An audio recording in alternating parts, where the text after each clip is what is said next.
ഇന്നത്തെ തിരുവചന പഠനത്തിലേക്ക് കടന്നു വന്ന നിങ്ങളെല്ലാവരെയും കർത്താവായിരിക്കുന്ന യേശുക്രിസ്തുവിൻ്റെ നാമത്തിൽ പ്രത്യേകമായിട്ട് സ്വാഗതം ചെയ്യുന്നു.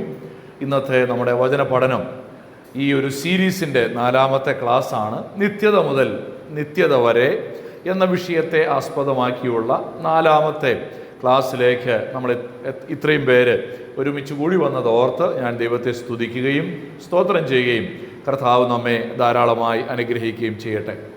ഇന്നത്തെ തിരുവചന പഠനത്തിൽ നാം പഠിക്കാനായിട്ട് പോകുന്നത് സാത്താൻ്റെ തന്ത്രങ്ങൾ എന്നുള്ളതാണ്. സ്കീംസ് ഓഫ് സൈറ്റൻ, സാത്താൻ്റെ തന്ത്രങ്ങൾ. അതാണ് ഇന്നത്തെ നമ്മുടെ വചന പഠനത്തിന് നാം കൊടുത്തതായിരിക്കുന്ന തലക്കെട്ട്. നാം 3 ക്ലാസ്സുകളിലൂടെ കടന്നു പോകാനായിട്ട് ഇടയായി തീർന്നു. ഓർക്കുന്നുണ്ടാകും എന്ന് ഞാൻ വിചാരിക്കുകയാണ്. 1ാമത്തെ ക്ലാസ്സിൽ നിത്യനായിരിക്കുന്ന ദൈവത്തെക്കുറിച്ചാണ് നമ്മൾ പഠിച്ചത്.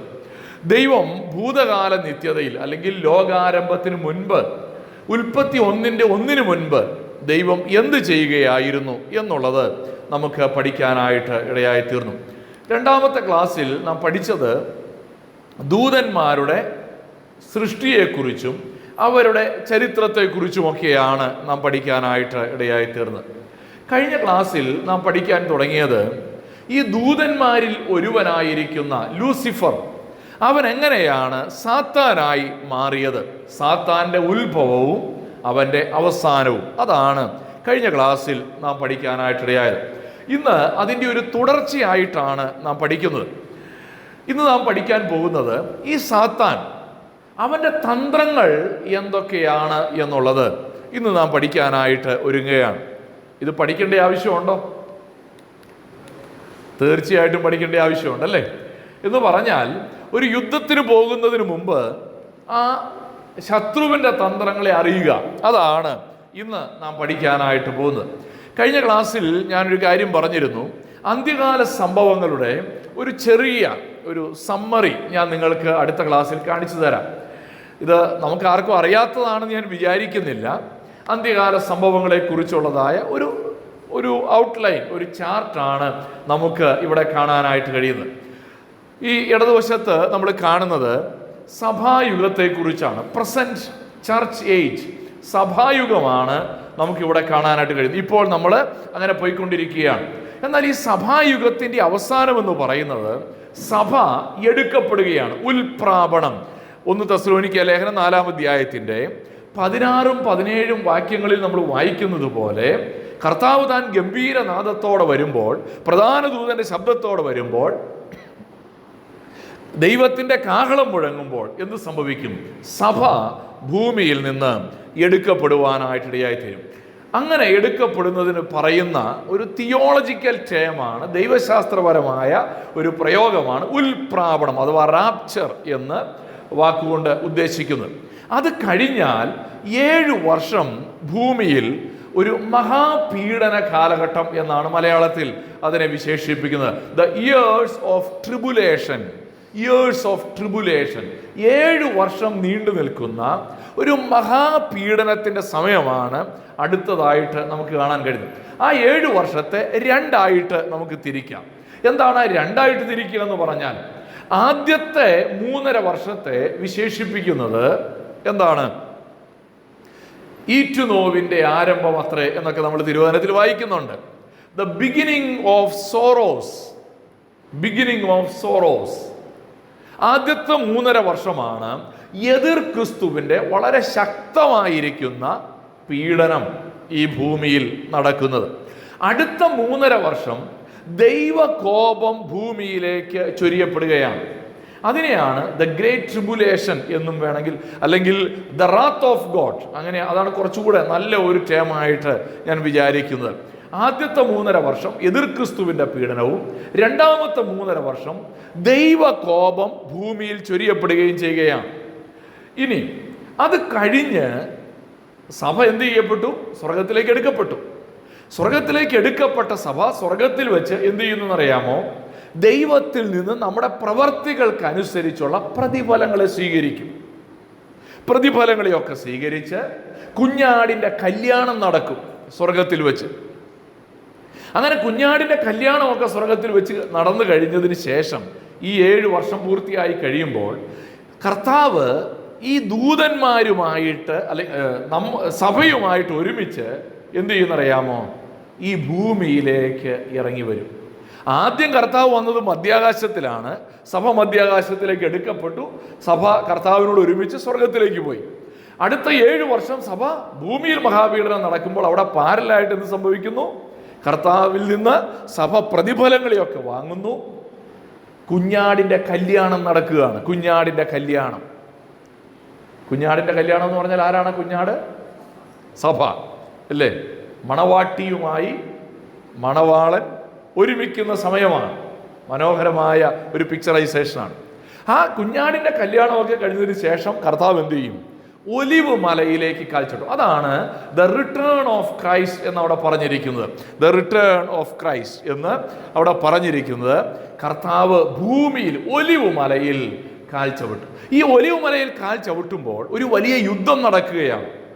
ഇസ്രായേലിനെ തകർക്കുവാനായിട്ടുള്ള എതിർ ക്രിസ്തുവിൻ്റെ നേതൃത്വത്തിലുള്ള ഒരു വലിയ സൈന്യം എന്തു ചെയ്യും? ഈ 7 വർഷം തുടങ്ങുമ്പോൾ എതിർ ക്രിസ്തുവിൻ്റെ ഭരണമാകട്ടോ. ഞാൻ അതിലേക്ക് അങ്ങ് വിശദമായിട്ട് പോകുന്നില്ല. ഈ 7 വർഷം എന്ന് പറഞ്ഞാൽ എതിർ ക്രിസ്തു ഭൂമിയിൽ ആധിപത്യം സ്ഥാപിക്കുന്ന സമയമാണ്. എതിർ ക്രിസ്തുവിൻ്റെ ഭരണം നടക്കുന്ന സമയമാണ്. എതിർ ക്രിസ്തുവിന് വലിയ അംഗീകാരമൊക്കെ കിട്ടുന്ന സമയമാണ്. എന്നാൽ ഒരു 3.5 വർഷം കഴിയുമ്പോൾ യഹൂദന്മാർ മനസ്സിലാക്കും, ഇവൻ നമ്മൾ വിചാരിച്ച ക്രിസ്തുവല്ല, ഇവൻ സാത്താൻ്റെ ദൂതനാണ്, അല്ലെങ്കിൽ സാത്താൻ്റെ ഏജന്റാണ്. 3.5 വർഷം കഴിയുമ്പോഴാണ് ഇത് മനസ്സിലാകുന്നത്. അന്നേരമാണ് കൂടുതൽ പ്രശ്നങ്ങളിലേക്ക്, സങ്കീർണതകളിലേക്കൊക്കെ പോകുന്നത്. ഈ 3.5 വർഷം എന്നൊക്കെ പറയുമ്പോൾ അതിനെക്കുറിച്ചൊക്കെ പല വ്യാഖ്യാനങ്ങളുണ്ട്. ഇത് മൊത്തത്തിൽ വേറൊരു വ്യാഖ്യാനമുണ്ട്. അതിലേക്ക് ഞാനിപ്പോൾ കടക്കുന്നില്ല, കൺഫ്യൂഷൻ ഒഴിവാക്കാൻ വേണ്ടി കേട്ടോ. ഞാൻ അതവിടെ അങ്ങ് വിടുക, കൺഫ്യൂഷൻ ഒഴിവാക്കാൻ വേണ്ടി.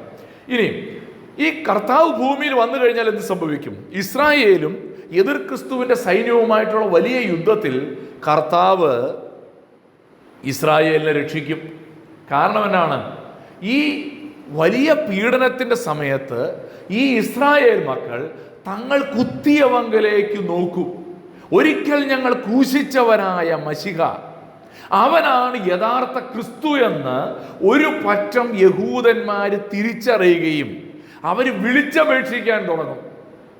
അങ്ങനെ വിളിച്ചപേക്ഷിക്കുമ്പോൾ കർത്താവ് ആ 7 വർഷത്തിൻ്റെ ഒടുവിലാണ് സഭയോടൊരുമിച്ച് ഭൂമിയിലേക്ക് കടന്നു വരുന്നത്. അങ്ങനെ സഭയോടൊരുമിച്ച് ഭൂമിയിലേക്ക് വരുമ്പോൾ ഈ ഇസ്രായേൽ ജനത്തിനു വേണ്ടി കർത്താവ് എതിർ ക്രിസ്തുവിനോട് യുദ്ധം ചെയ്യും. ആ യുദ്ധത്തിൻ്റെ പേരാണ് ഹർമഗദോൻ യുദ്ധം. ഹർമഗദോൻ യുദ്ധം നമ്മൾ വെളിപ്പാട് പുസ്തകത്തിലൊക്കെ വായിക്കുന്നുണ്ട്. ആ ഹർമഗദോൻ യുദ്ധത്തിൽ സാത്താനെ തോൽപ്പിക്കുന്നു. 1000 വർഷം യെരുശലേം തലസ്ഥാനമാക്കി ക്രിസ്തു ഭരിക്കും. അതാണ് ദ മില്ലേനിയം, 1000 ആണ്ട് വാഴ്ച എന്നൊക്കെ തിരുവചനത്തിൽ പറയുന്നത്. ആ 1000 വർഷത്തെ ഒരു പ്രത്യേകത എന്താണ്? കഴിഞ്ഞ ക്ലാസ്സിൽ ഞാൻ പറഞ്ഞു. എന്താണ്? സാത്താനെ 1000 ആണ്ടേക്ക് ബന്ധിക്കും. അത് ഈ 1000 വർഷമാണ്. ഈ 1000 വർഷം ബന്ധിച്ച് കഴിയുമ്പോൾ എന്ത് സംഭവിക്കുമെന്നറിയാമോ? ഈ 1000 വർഷം കഴിയുമ്പോൾ അവനെ ഒന്ന് തുറന്നു വിടും. ആ തുറന്നു വിട്ട സമയം കൊണ്ട് അവൻ ഒരു കൂട്ടുകെട്ടുണ്ടാക്കി വീണ്ടും അടുത്ത യുദ്ധത്തിന് വരും. പക്ഷെ തിരുവചനം പറയുകയാണ്, തൻ്റെ മൂക്കിലെ ശ്വാസത്താൽ അവനെ കർത്താവ് അങ്ങ് ഒടുക്കിക്കളയും. വളരെ സമ്മതിക്കുന്നില്ല. എന്ത് ചെയ്യും? സഖ്യം ഉണ്ടാക്കി. ഗോഗ് മാഗോഗ് യുദ്ധം എന്നാണ് അതിനെ പറയുന്നത്. അവനിങ്ങനെ ഒരു ഗോഗ് മാഗോഗ് എന്നീ ജാതികളെയൊക്കെ കൂട്ടിക്കൊണ്ട് വീണ്ടും യുദ്ധത്തിന് വരുമ്പോൾ എന്ത് സംഭവിക്കും? കർത്താവ് തൻ്റെ ശ്വാസത്താൽ അവനെ ഒടുക്കിക്കളഞ്ഞിട്ട് തീപ്പൊയ്കയിലേക്ക് തള്ളിക്കളയുകയാണ്. അതാണ് നമ്മൾ ഫൈനൽ ജഡ്ജ്മെന്റ് എന്ന് പറയുന്നത്. Final judgement. ആ ഫൈനൽ ജഡ്ജ്മെന്റ് നടക്കുമ്പോൾ ആ ഫൈനൽ ജഡ്ജ്മെന്റിന് പറയുന്ന പേരാണ് വെള്ളസിംഹാസനത്തിലെ ന്യായവിധി. നമ്മൾ വെളിപ്പാട് പുസ്തകത്തിൻ്റെ അവസാന ഭാഗത്തേക്ക് വരുമ്പോൾ ജീവപുസ്തകത്തിൽ പേരെഴുതി കാണാത്ത ഏവനെയും തീപ്പൊയ്കയിൽ തള്ളിയിടും. അത് അവിടെയാണ്. അവിടെ ആരെയും സ്വർഗത്തിൽ കൊണ്ടുപോകുന്ന ന്യായവിധി നടക്കുന്നില്ല. അവിടെ എന്തുമാത്രമേ നടക്കുന്നുള്ളൂ? ജീവപുസ്തകം തുറന്നു വയ്ക്കും. ഓരോരുത്തരും വരും. പേര് ജീവപുസ്തകത്തിലുണ്ടോ? ഇല്ല. തീപ്പൊയ്ക ഉണ്ടോ? ഇല്ല. തീപ്പൊയ്ക. ഇത് മാത്രമേ ഉള്ളൂ. അവിടെ ആകെ ഇത്രേ ചെയ്യുന്നുള്ളൂ. പേര് ജീവപുസ്തകത്തിലുണ്ടോ ഇല്ലയോ തീപ്പൊയ്കയിലേക്ക് ഇടും. ഈ 7 വർഷത്തിൻ്റെ ഇടയ്ക്ക് ഈ സഭ എടുക്കപ്പെടുന്ന സമയത്താണ് സഭയ്ക്ക് ഉള്ള ന്യായവിധി. അഥവാ നമുക്ക് പ്രതിഫലങ്ങളെ കിട്ടുന്നത്, കിരീടങ്ങളെ കിട്ടുന്നത് നാം അധ്വാനിച്ചതിന് തക്കവണ്ണം, കർത്താവിന് വേണ്ടി നാം എന്ത് ചെയ്തോ അതിന് തക്കവണ്ണമൊക്കെ പ്രതിഫലം കിട്ടുന്നത് ഇവിടെയാണ്. ഓക്കെ, അതാണ് ഫസ്റ്റ് ജഡ്ജ്മെന്റ്, സഭയുടെ ന്യായവിധി അഥവാ ക്രിസ്തുവിൻ്റെ ന്യായാസനം എന്ന് മലയാളത്തിൽ പറയും. അവനവൻ ശരീരത്തിലിരിക്കുമ്പോൾ ചെയ്തത് നല്ലതാകിലും തീയതാകിലും അതിന് തക്കവണ്ണം പ്രാപിക്കേണ്ടതിന് നാം എല്ലാവരും ക്രിസ്തുവിൻ്റെ ന്യായാസനത്തിൽ, അത് ഇവിടെയാണ്. എന്നാൽ ഇത് മൂന്നാമത്തെ ജഡ്ജ്മെൻ്റാണ്. ഇതിൻ്റെ ഇടയ്ക്ക് ഇവിടെയാണ് രണ്ടാമത്തെ ജഡ്ജ്മെൻ്റ് നടക്കുന്നത്. അതെന്താണെന്നറിയാമോ? മത്തായി 25 വലത്തുള്ളവരോട് ഇടത്തുള്ളവരോടെന്നൊക്കെ പറഞ്ഞൊരു ന്യായവിധിയുണ്ട്. വായിച്ചിട്ടുണ്ടോ? പിന്നല്ലാതെ അല്ലേ, അതൊക്കെ നമ്മൾ വായിച്ചിട്ടുണ്ട്.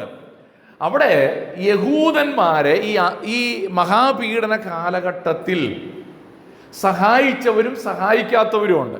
ഈ സഹായിച്ചവരാണ് ആരാ? വലതുവശത്തുള്ളവർ. ഈ എളിയവരിൽ ഒരുത്തൻ യഹൂദനെ കുറിച്ചാണ് പറയുന്നത്. കാരണം എതിർ ക്രിസ്തു മഹാപീഡന കാലത്ത് യഹൂദനെ ഉപദ്രവിക്കുകയാണ്.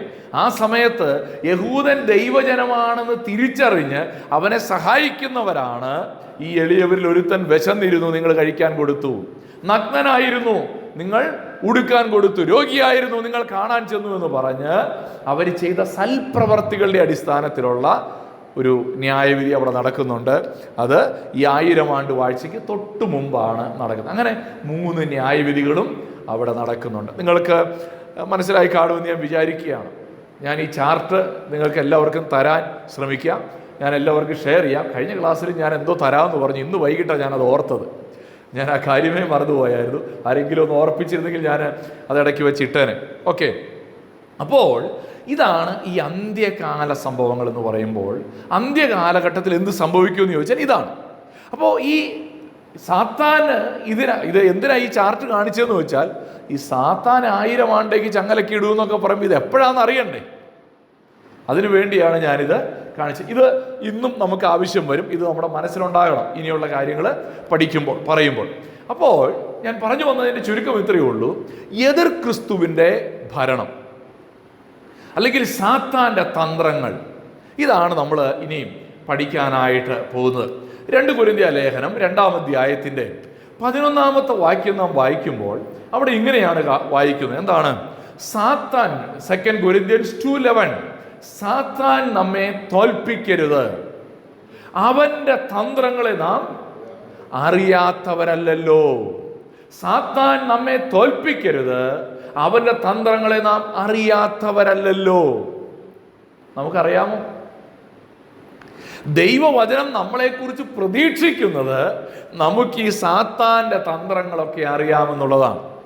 ഒരു യുദ്ധം നടക്കുമ്പോൾ നമ്മൾ ആദ്യം ചെയ്യുന്നൊരു കാര്യമാണ് ഇൻ്റലിജൻസ് റിപ്പോർട്ട് എടുക്കും. എന്ന് പറഞ്ഞാൽ ശത്രുവിൻ്റെ സ്ട്രോങ് പോയിന്റ്സ് എന്തൊക്കെയാണ്, അവരുടെ വീക്ക്നെസ് എന്തൊക്കെയാണ്, അവരുടെ സ്ട്രാറ്റജി എന്തൊക്കെയാണ്, ഇതിനെക്കുറിച്ചൊക്കെ ഉള്ളൊരു ഇൻ്റലിജൻസ് റിപ്പോർട്ട് എന്ത് ചെയ്യും?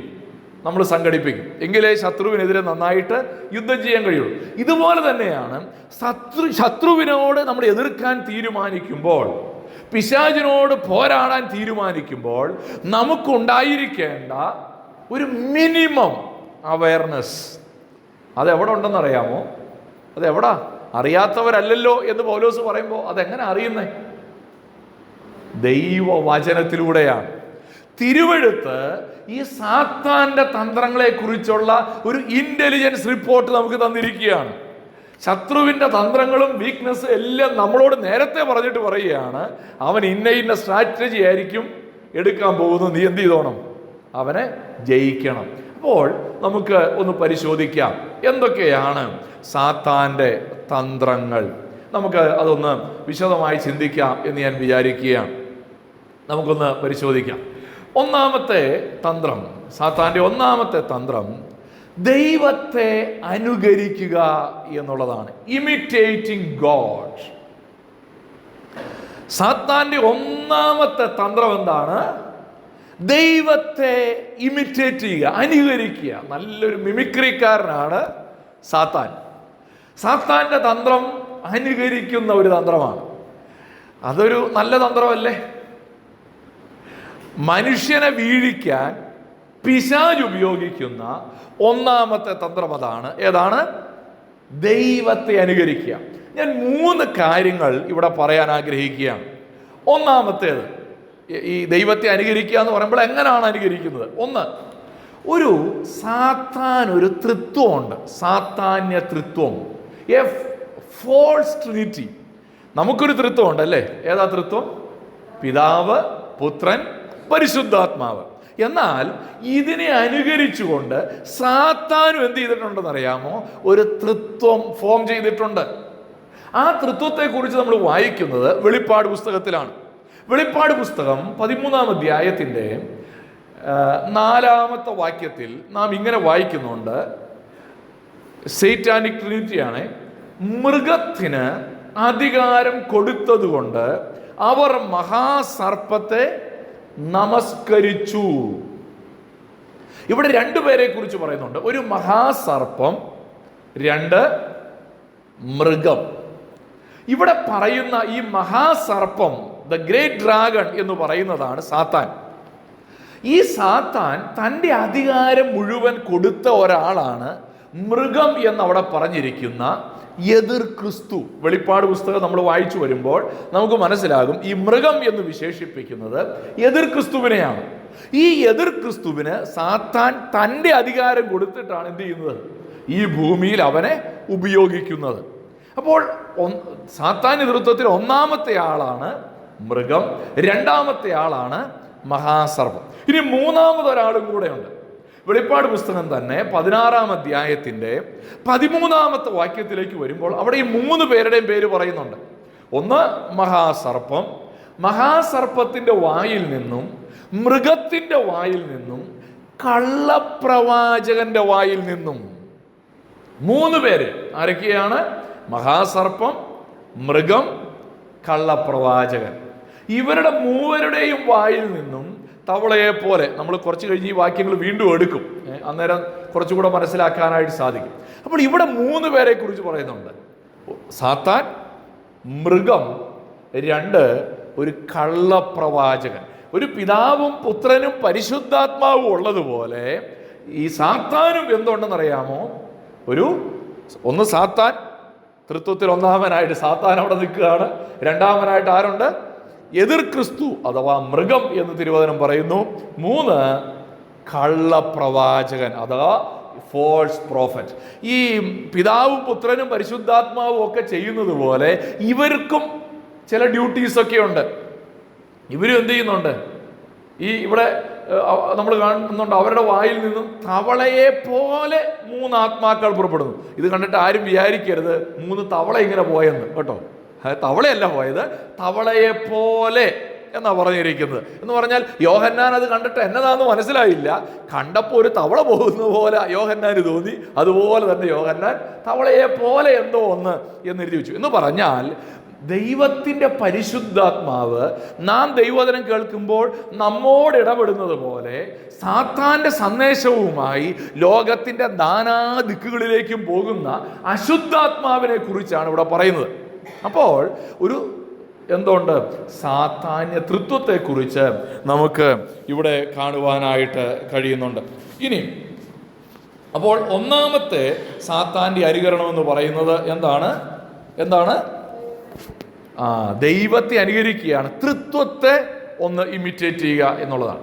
2-ാമതായി സാത്താൻ അനുകരിക്കുന്നത്, അതിനു മുമ്പ് ഒരു വാക്യം കൂടെ, വെളിപ്പാട് 13-ന്റെ 11-12 വാക്യങ്ങൾ. വെളിപ്പാട് 13-ന്റെ 11-12 വാക്യങ്ങൾ എന്താണ് അവിടെ പറയുന്നത് നോക്കിയാട്ടെ.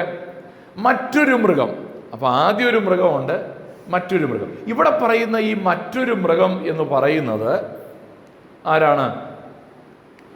അത് ഈ കള്ളപ്രവാചകനെ കുറിച്ചാണ് കേട്ടോ. വെളിപ്പാട് 13-ന്റെ 11-12 വാക്യങ്ങളിൽ പറയുന്ന മറ്റൊരു മൃഗം. ആദ്യം ഒരു മൃഗമുണ്ട്, അതാരാണ്? എതിർ ക്രിസ്തുവാണ്. മറ്റൊരു മൃഗം എന്നിവിടെ പറഞ്ഞിരിക്കുന്നത് ഈ കള്ളപ്രവാചകനെ കുറിച്ചാണ്. 12-ാമത്തെ വാക്യത്തിൽ അതെന്താ ചെയ്യുന്നതെന്ന് അവിടെ പറയുന്നുണ്ട്. 11-12 വാക്യങ്ങൾ. 11-12 വാക്യങ്ങളൊന്ന് വായിക്കാം. മറ്റൊരു മൃഗം ഭൂമിയിൽ നിന്ന് കയറുന്നത് ഞാൻ കണ്ടു. അതിന് കുഞ്ഞാടിനുള്ളതുപോലെ 2 കൊമ്പുണ്ടായിരുന്നു. അത് മഹാസർപ്പം എന്ന പോലെ സംസാരിച്ചു. സാത്താനെ പോലെ സംസാരിക്കുകയാണ്. അത് 1-ാമത്തെ മൃഗത്തിന്റെ മുമ്പാകെ അതിൻ്റെ അധികാരമെല്ലാം നടത്തി. 1-ാമത്തെ മൃഗം ആരാണ്? എതിർ ക്രിസ്തുവിന്റെ മുമ്പാകെ അതിൻ്റെ അധികാരം നടത്തി ഭൂമിയിൽ അതിൽ വസിക്കുന്നവരെയും മരണകരമായ മുറിവ് പൊറുത്തുപോയ ഒന്നാം മൃഗത്തെ നമസ്കരിക്കുമാറാകും എന്ന് പറഞ്ഞാൽ, ഈ മഹാപീഡന കാലഘട്ടത്തിൽ എതിർ ക്രിസ്തുവിനെ വന്ദിക്കാൻ, നമസ്കരിക്കാൻ കള്ളപ്രവാചകനാണ് ഈ ഭൂവാസികളെ മുഴുവൻ നിർബന്ധിക്കുന്നത്.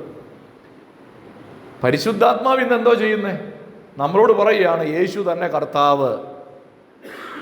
അന്ത്യകാലഘട്ടത്തിൽ ഈ കള്ളപ്രവാചകൻ ചെയ്യുന്ന ഒരു കാര്യമുണ്ട്. എന്താണ്? ലോകത്തോട് മുഴുവൻ പറയുകയാണ് ഇതാണ് ശരിക്കുള്ള ക്രിസ്തു, ഈ എതിർ ക്രിസ്തുവിന് എന്ത് ചെയ്തോണം? നമസ്കരിക്കണമെന്ന് പറഞ്ഞ് നമസ്കരിക്കുമാറാക്കുന്നു. രണ്ടാമത്തെ മൃഗമായിരിക്കുന്ന കള്ളപ്രവാചകൻ ഒന്നാമത്തെ മൃഗമായിരിക്കുന്ന എതിർ ക്രിസ്തുവിനെ നമസ്കരിക്കാൻ മനുഷ്യരെ പ്രേരിപ്പിക്കുകയാണ്. മനസ്സിലായോ? അപ്പൊ ആ സാത്താന്യ തൃത്വം വർക്ക് ചെയ്യുന്ന മനസ്സിലായോ? നമുക്കൊരു പിതാവും പുത്രനും പരിശുദ്ധാത്മാവും ഉള്ളതുപോലെ അവിടെയും എന്ത് ചെയ്യുകയാണ്? സാത്താന്യ തൃത്വം പ്രവർത്തിക്കുകയാണ്. ഇനി അടുത്ത ഭാഗത്തേക്ക് നമുക്ക് കടന്നു പോകാം. 2, എ റൈവൽ കിങ്ഡം.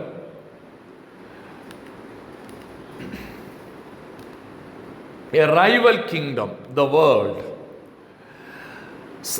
ദൈവരാജ്യം നമ്മൾ ബൈബിളിൽ വായിക്കുന്നുണ്ട് അല്ലേ? ദൈവരാജ്യത്തിന് തത്തുല്യമായി സാത്താന്റെ കയ്യിലുള്ള ഒരു ആയുധമാണ്, അല്ലെങ്കിൽ സാത്താൻ കൈയടക്കി വെച്ചിരിക്കുന്ന ഒരു രാജ്യമാണ് നമ്മൾ വായിക്കുന്നത്. ഒരു എതിർക്കുന്ന ഒരു രാജ്യം. കർത്താവ് തന്നെ പറഞ്ഞില്ലേ, ഒരു രാജ്യം മറ്റൊരു രാജ്യത്തോട് എതിർക്കുമ്പോൾ എന്ത് സംഭവിക്കും? ഒരു രാജ്യം തന്നിൽ തന്നെ എതിർക്കുന്നതിനെ കുറിച്ച് കർത്താവ് പറഞ്ഞു. ഒരു രാജ്യം രാജ്യത്തോട് എതിർക്കുമെന്ന് പറഞ്ഞു അല്ലേ? ഇവിടെ ഏത് രാജ്യമാണ്? ദൈവരാജ്യവും സാത്താന്റെ രാജ്യവും. അതിനെ ലോകം എന്നാ വിളിക്കുന്നത്. ലോകം 1 യോഹന്നാൻ 5-ാം അധ്യായം 19-ാമത്തെ വാക്യത്തിൽ നമ്മൾ വായിക്കുന്ന ഇങ്ങനെയാണ്: നാം ദൈവത്തിൽ നിന്നുള്ളവർ എന്ന് നാം അറിയുന്നു, സർവലോകവും ദുഷ്ടന്റെ അധീനതയിൽ കിടക്കുന്നു. സർവലോകവും എവിടാണ്? ദുഷ്ടന്റെ അധീനതയിൽ. എന്ന് പറഞ്ഞാൽ ഏദൻ തോട്ടത്തിൽ ആദമും ഹവ്വയും പാപം ചെയ്തതോടുകൂടെ ദൈവം അവനെ ഏൽപ്പിച്ച രാജ്യം അവൻ ആർക്ക് സറണ്ടർ ചെയ്തു? സാത്താന് സറണ്ടർ ചെയ്തു. അതുകൊണ്ടാണ് ഇവിടെ പറയുന്നത് സർവലോകവും ദുഷ്ടന്റെ അധീനതയിൽ കിടക്കുകയാണ്. ഈ ലോകം, നമ്മൾ ഇന്ന് കാണുന്ന ഈ ലോകമുണ്ടല്ലോ, ഈ ലോകം എന്ന് പറയുമ്പോൾ ഇവിടെ കാണുന്ന മലകളും ഇവിടെ കാണുന്ന പുഴകളും ഇവിടെ കാണുന്ന സൂര്യനും ചന്ദ്രനും ഒന്നുമല്ല. ഈ ലോകത്തിൻ്റെ വ്യവസ്ഥിതി, ദ വേൾഡ് സിസ്റ്റം, അതിനെക്കുറിച്ച് അവിടെ പറയുന്നത്. വേൾഡ് സിസ്റ്റം, ലോകത്തിൻ്റെ വ്യവസ്ഥിതി ഉണ്ടല്ലോ, ഞാനത് വിശദീകരിക്കാം. ഈ ലോകത്തിൻ്റെ വ്യവസ്ഥിതിയെക്കുറിച്ചാണ് പറയുന്നത്.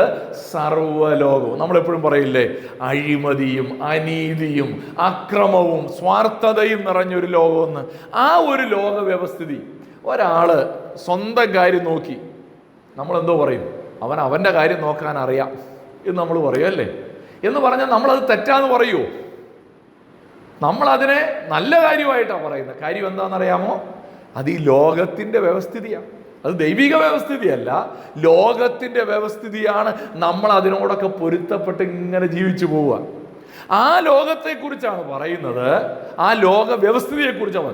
അതുകൊണ്ടാണ് യാക്കോബ് 4:4 പറയുന്നത്, വ്യഭിചാരിണികളായുള്ളവരെ ലോക സ്നേഹം ദൈവത്തോട് ശത്രുത്വമാകുന്നു. കണ്ടോ? അപ്പൊ ലോകത്തെ ഒരു വ്യക്തി സ്നേഹിക്കുമ്പോൾ അത് എന്താണ്? ദൈവത്തോടുള്ള ശത്രുത്വമാണ്. കാരണം ഒരു ദൈവവൈതൽ ദൈവരാജ്യത്തിൻ്റെ ഭാഗമായി നിൽക്കേണ്ട ആളാണ്. എന്നാൽ അതിനെ എതിർക്കുന്ന ലോകത്തിൻ്റെ വ്യവസ്ഥിതിയോട് ഒരാൾ പൊരുത്തപ്പെടുമ്പോൾ അതെന്താണ്? ദൈവരാജ്യത്തോടുള്ള ശത്രുത്വമാകുന്നു എന്ന് നമുക്കവിടെ കാണാനായിട്ട് കഴിയും. അതുകൊണ്ടാണ് യാക്കോബിൻ്റെ ലേഖനം 1:27 നമ്മൾ വായിക്കുന്നൊരു കാര്യമുണ്ട്. പിതാവായ ദൈവത്തിൻ്റെ മുമ്പാകെ ശുദ്ധവും നിർമ്മലവുമായ ഭക്തിയോ. എന്താണ് ശുദ്ധവും നിർമ്മലവുമായ ഭക്തി?